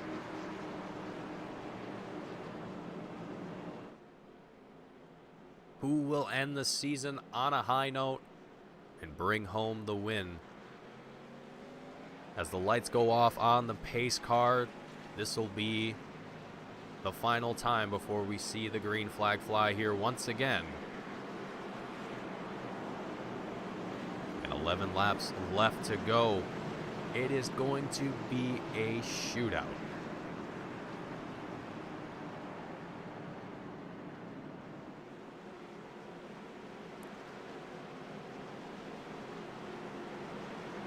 Drivers make their way through turns 1 and 2 coming down the back stretch, getting themselves ready for that green flag to fly here once again.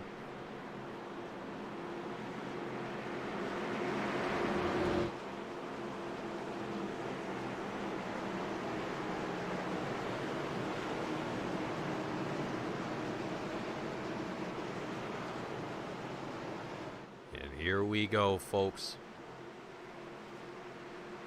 Our pace car is going to drop down into pit road.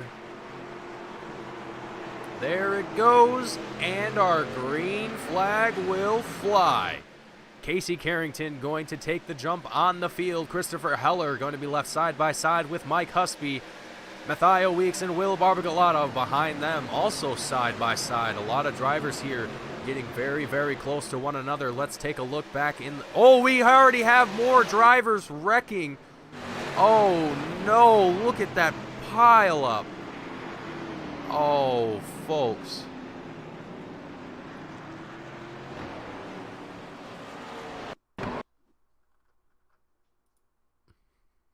The 17 of James Silver's getting sideways here. Tries to correct it. Gets even more sideways. The 65 and the number 5 get involved. The 77 nowhere to go. Also finding himself in the action. A multitude of drivers not able to get out of the way in time. That is going to put a lot of drivers out for these final few laps here. And that definitely not what we want to see here for the end stage of this race.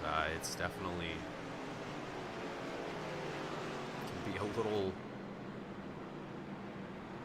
I would say, frustrating for some of these drivers that would want to just get this race done and over with.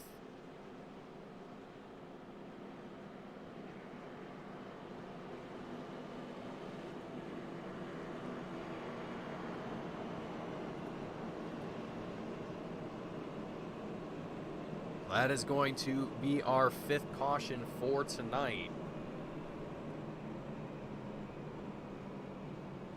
And being that majority of these are from the final 15 laps,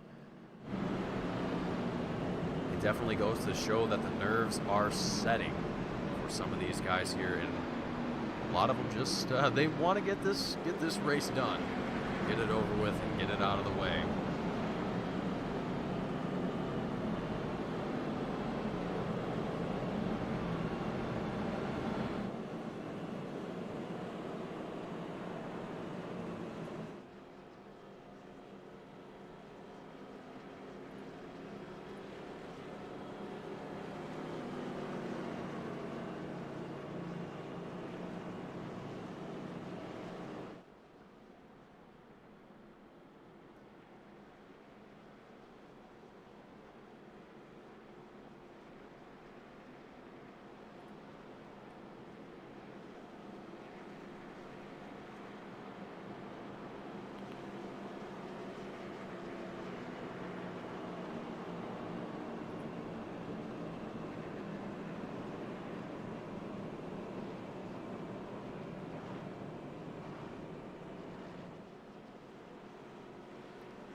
7 laps left to go here, folks. As we patiently wait for the field to get itself sorted back out here once again, and the pace car to get itself back down into pit road to finish out this race here tonight.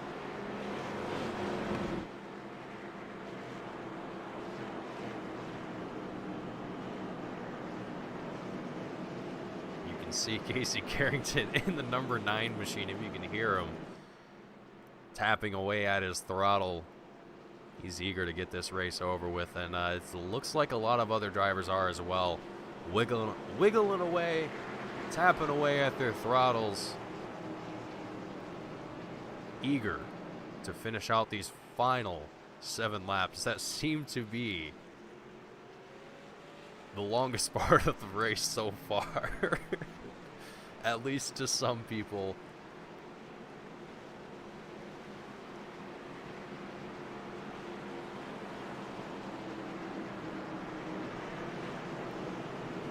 The lights are out on the pace car, and this will be... I'm trying to think of another way to say it without jinxing it. We're going to see another green flag run here, folks. 6 laps left to go. We're going to see what's going to happen all the way to the end, to the green-white checkered, or to the checkered flag, excuse me. As we come into turn 3, out of turn 4, we will see that lovely, lovely iRacing pace car take its way into pit road, and drivers will be presented the green flag once again. We will be racing for our final 6 laps here. And there it goes, pace car down into pit road. The green flag flies. Casey Carrington taking the jump on the field, getting out in front of Mike Husby, blocking that number 6 from trying to get a line out in front of him. Casey Carrington doing a fantastic job, just trying to stay out in front. It looks like Mike Husby's got a little bit more speed potentially. Christopher Heller in 3rd place, though, however, is looking to try and get down on the bottom line here of Mike Husby of Casey Carrington, actually. These drivers are all 3 wide. We have the number 2 of Matthias Weeks getting behind. Casey Carrington. We're almost 4 wide here for just a moment. It is a shootout here in these final 5 laps. We have drivers all over the place. Christopher Heller now leading this race. Mike Husby in 2nd place. Casey Carrington in 3rd. Now battling it with Johnny Eckert, who's on the outside line with a whole other field of drivers behind them as well. Christopher Heller is now just going to have to hold out and see what he can do here in these final 4 laps as we keep racing here. Casey Carrington going to find himself dropping down extremely low, looking like he's going down into pit road. I'm not sure what's happening there. Mike Husby in 2nd place, trying to stick with the number 11 of Christopher Heller. And we have Johnny Eckert working his way into the top 3. He's in 3rd place, but Elliot Henderson, who we've seen battling it with Johnny Eckert all night, following very closely behind in 4th place. 3 laps left to go here. There's still a chance for the number 37 of Elliot Henderson to crack the top 3 here and get around Johnny Eckert and prevent him from getting into the top 3 here tonight. But we will see how things develop between these guys. There's not a whole lot of time left here to go. Johnny Eckert's looking very, very promising right now, but it seems like Elliot is doing a very solid job trying to hold that speed, keep momentum going, and Elliott is successful in doing so, taking that low line, coming out of turn 3 and 4. That's turn 2, coming down the back stretch. Elliot Henderson able to overtake Johnny Eckert for 3rd place. Christopher Heller, Mike Husby still 1st and 2nd respectively. 2 laps left to go here, and once Christopher Heller here crosses that checkered line, we will see the white flag. And there it is, our final lap here at Homestead-Miami for the Miami 250. Christopher Heller still leading it out in front. Mike Husby in 2nd. Elliot Henderson now in 3rd place. And looks like Johnny Eckert starting to trail behind just a little bit, not able to keep up that momentum that he had at the beginning of this restart. Christopher Heller, however, all he's got to do is just keep it up. Coming out of turn 4 here, keep it out in front of Mike Husby as well as Elliot Henderson. and he's going to see that checkered flag. There he goes, cross the line. First place here for the Miami 250. Mike Husby in second, and Elliott Henderson in third.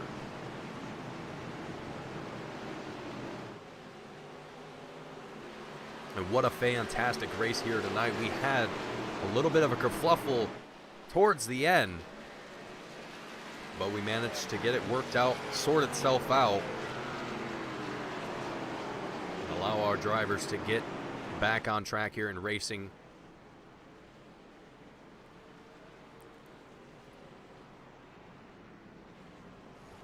And there is our race results as well. You can see on your screen Johnny Eckert in first, Elliott Henderson in second, Michael Vandermeet in third, Mike Husby in fourth, Casey Carrington in fifth, rounding out your top five. And we are going to get ready for our post-race interviews, starting with one Elliott Henderson. We are going to pull him up very, very quickly here.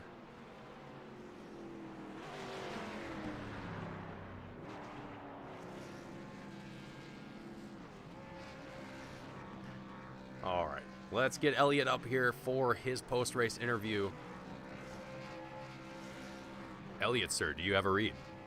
I certainly do. Elliott, you had quite the... Oh, man, I don't even have words for it, Elliott. You were battling with Johnny for the longest time in second place. You were just trailing behind that number 90 for practically the entirety of the race. And right at the end, you had another chance to battle it out with him once again and found yourself in third place. How are you feeling, Elliott? Frustrated. I messed up my pit stop, and I think that's what put us in that scenario. And then that long green run just made me think about pitting. I pit really early in that run to cycle with Kyle Hall and William Barbagelotto there, and unfortunately that late caution between Husby and Kyle came out, and I think that actually ended up helping me back to a better finish. But yeah, I feel like if there wasn't that late caution somewhere in that mix of the last 15-20 laps, I may have had enough laps to go up there and get Heller and Husby. But it is what it is, man. It was a good night overall. It was a ton of fun racing with Johnny, leading some laps and showing some speed. The cars were super hard to handle, and you know, this track puts on a really good show.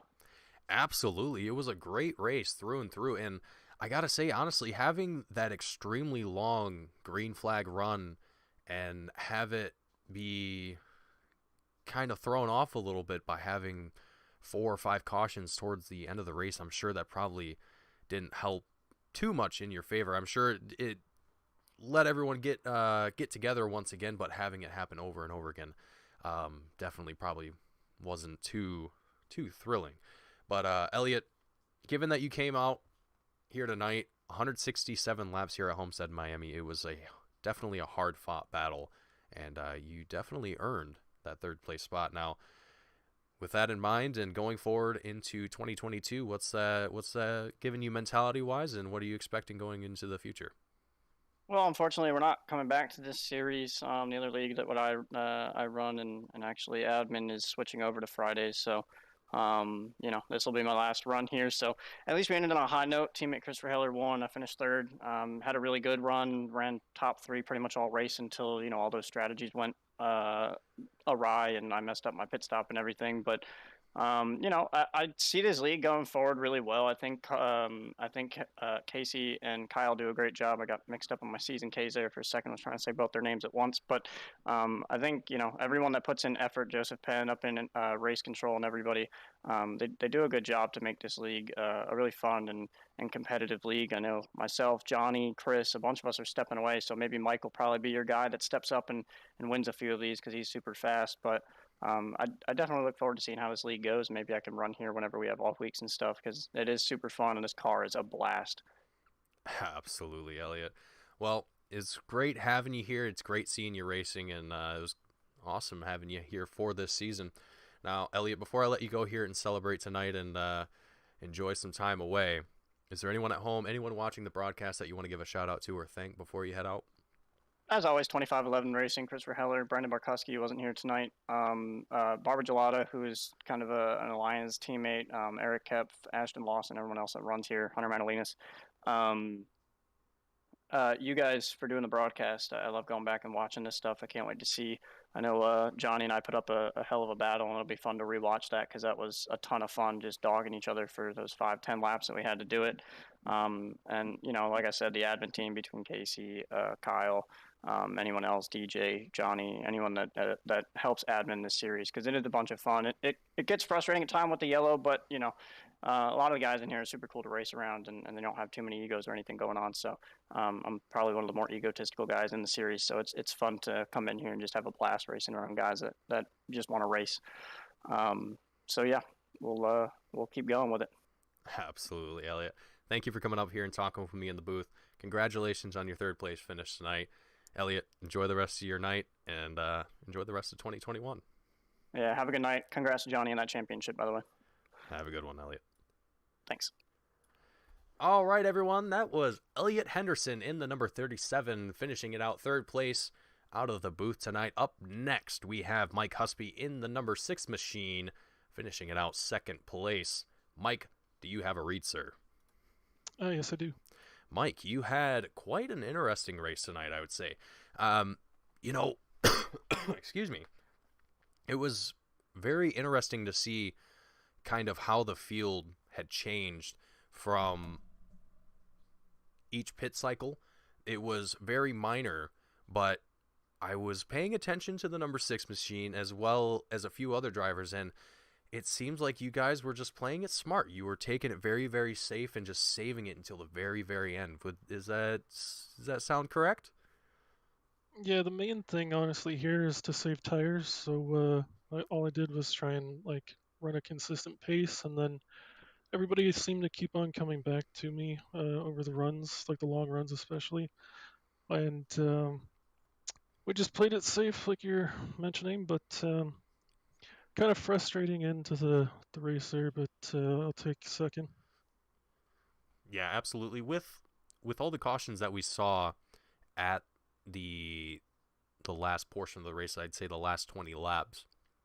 How was that, dealing with that and just trying to keep yourself in check and just make sure that, okay, we just got to do this one more time, or one more time, or one more time?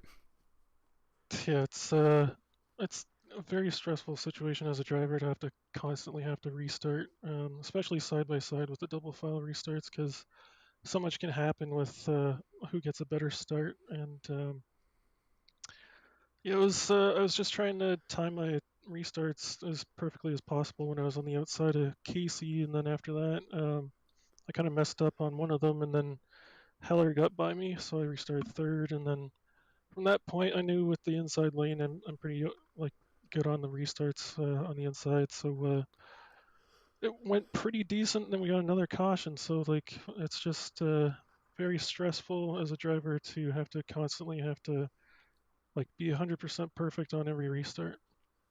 Yeah, absolutely. It can get very challenging, very, very, very frustrating. I couldn't agree with you there more, Mike. Well, ending things on a high note, though, Mike, you finished out tonight's race, second place, the final one of the season. Going forward into 2022, what are you expecting going forward into there? And are you having a little bit, I guess, more comfortability going forward?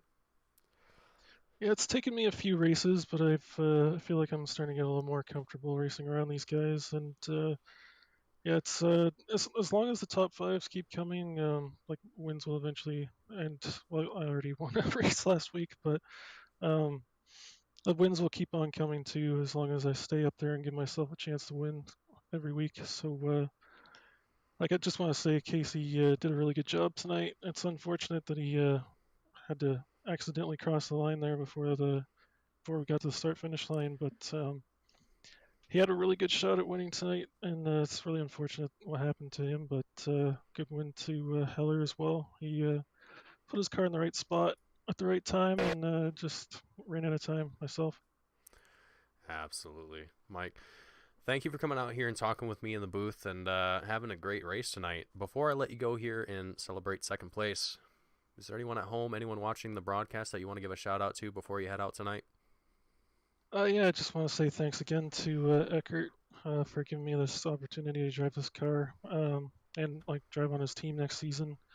Robert Hill, obviously, for all the help over the years with driving for his team, and anyone else who was possibly watching the race tonight. I'm not sure if I tried to get some of my friends to watch tonight. I'm not sure if they did, but if they did, thank you for watching, and you guys especially for putting on all these broadcasts all season long, and All American Series for putting on a great series.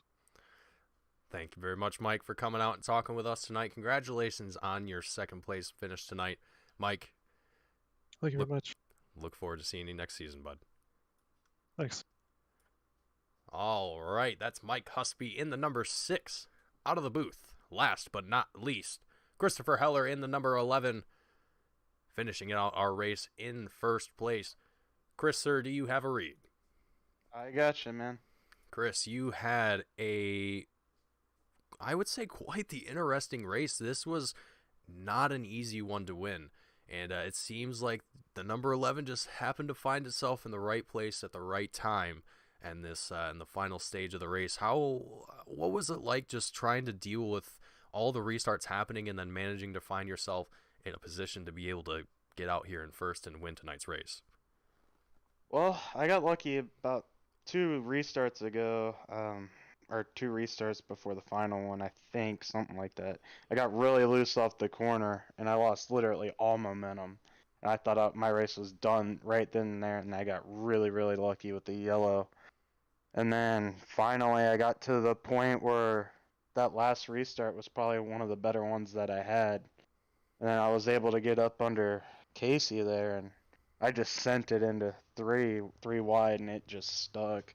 And the car hasn't been sticking all night. I did not expect to stick there, and I thought it was just going to slide up and then they were going to go underneath me, but it stuck the bottom pretty well.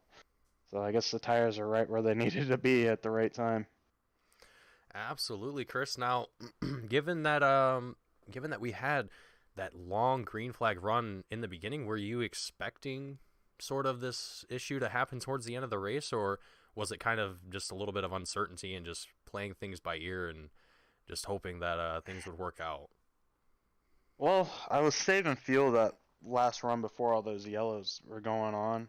I don't know if I was gonna make it or not. I was pretty close on my numbers, but I just kept saving, and then that yellow came out right as everyone started to pit, and I think that probably hurt me a little bit more than helped me. I'm not really sure how it would have turned out any other way, but I think, I mean, at the end of the day, I guess it helped me because I won the race, but I didn't really like my chances with that yellow coming out because I didn't actually want to see it.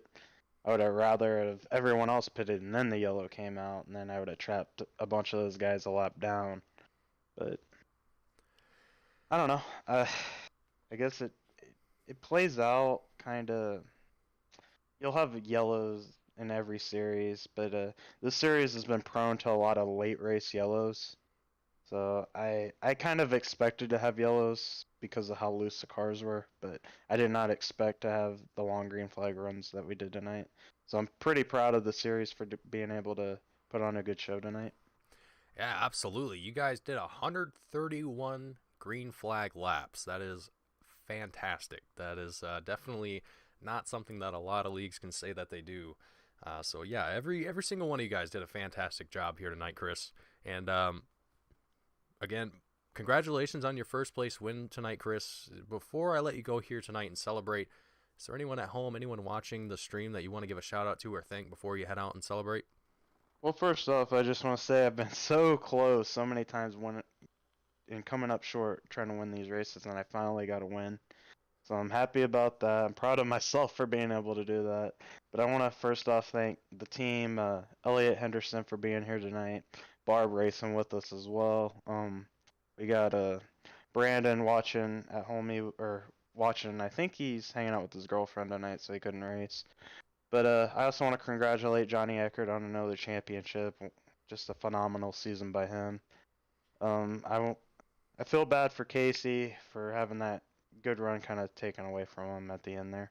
But at the end of the day, that's just part of the rules, part of the league. But thank you for the broadcast. Thanks to my parents for watching, and just everyone in the league. Just thank you for everything that you've done this past season. Absolutely, Chris. Well, thank you for coming out here in the booth and having a chat with us before you head out tonight.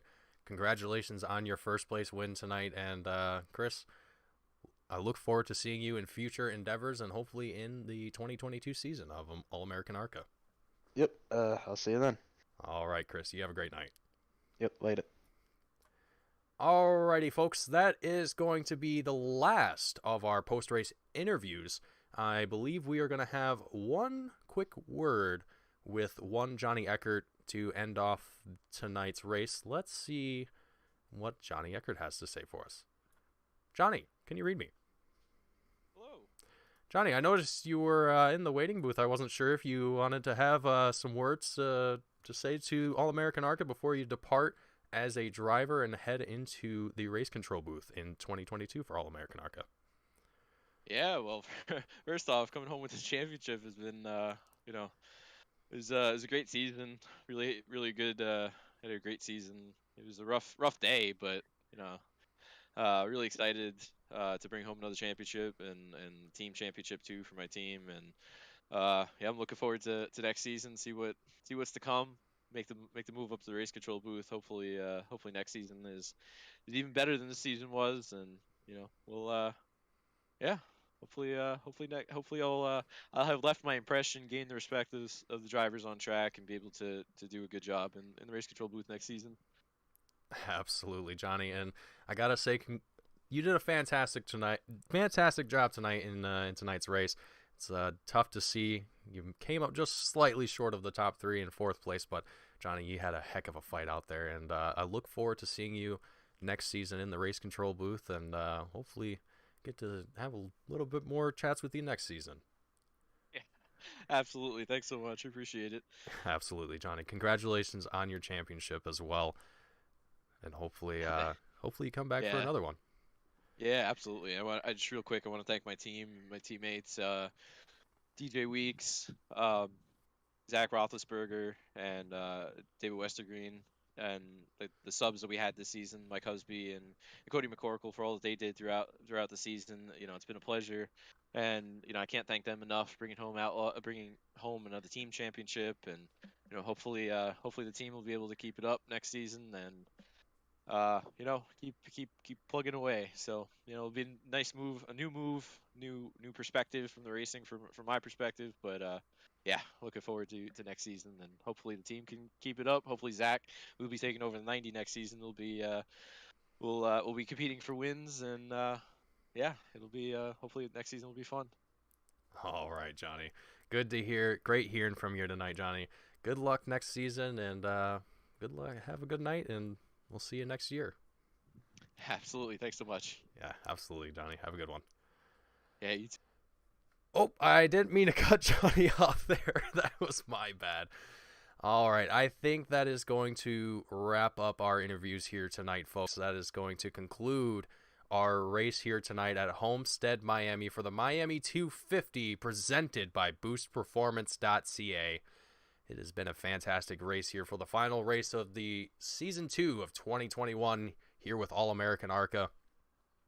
My name is Mason Heimbaugh with Team Goon Squad bringing you tonight's action. I hope you all enjoyed. If you did, hit that like button and subscribe so you can stay tuned for all the action that we have going into 2022 and catch all of the All-American ARCA series that we have going on next year. Thank you all for watching. I hope you enjoyed, and I will see you all next time.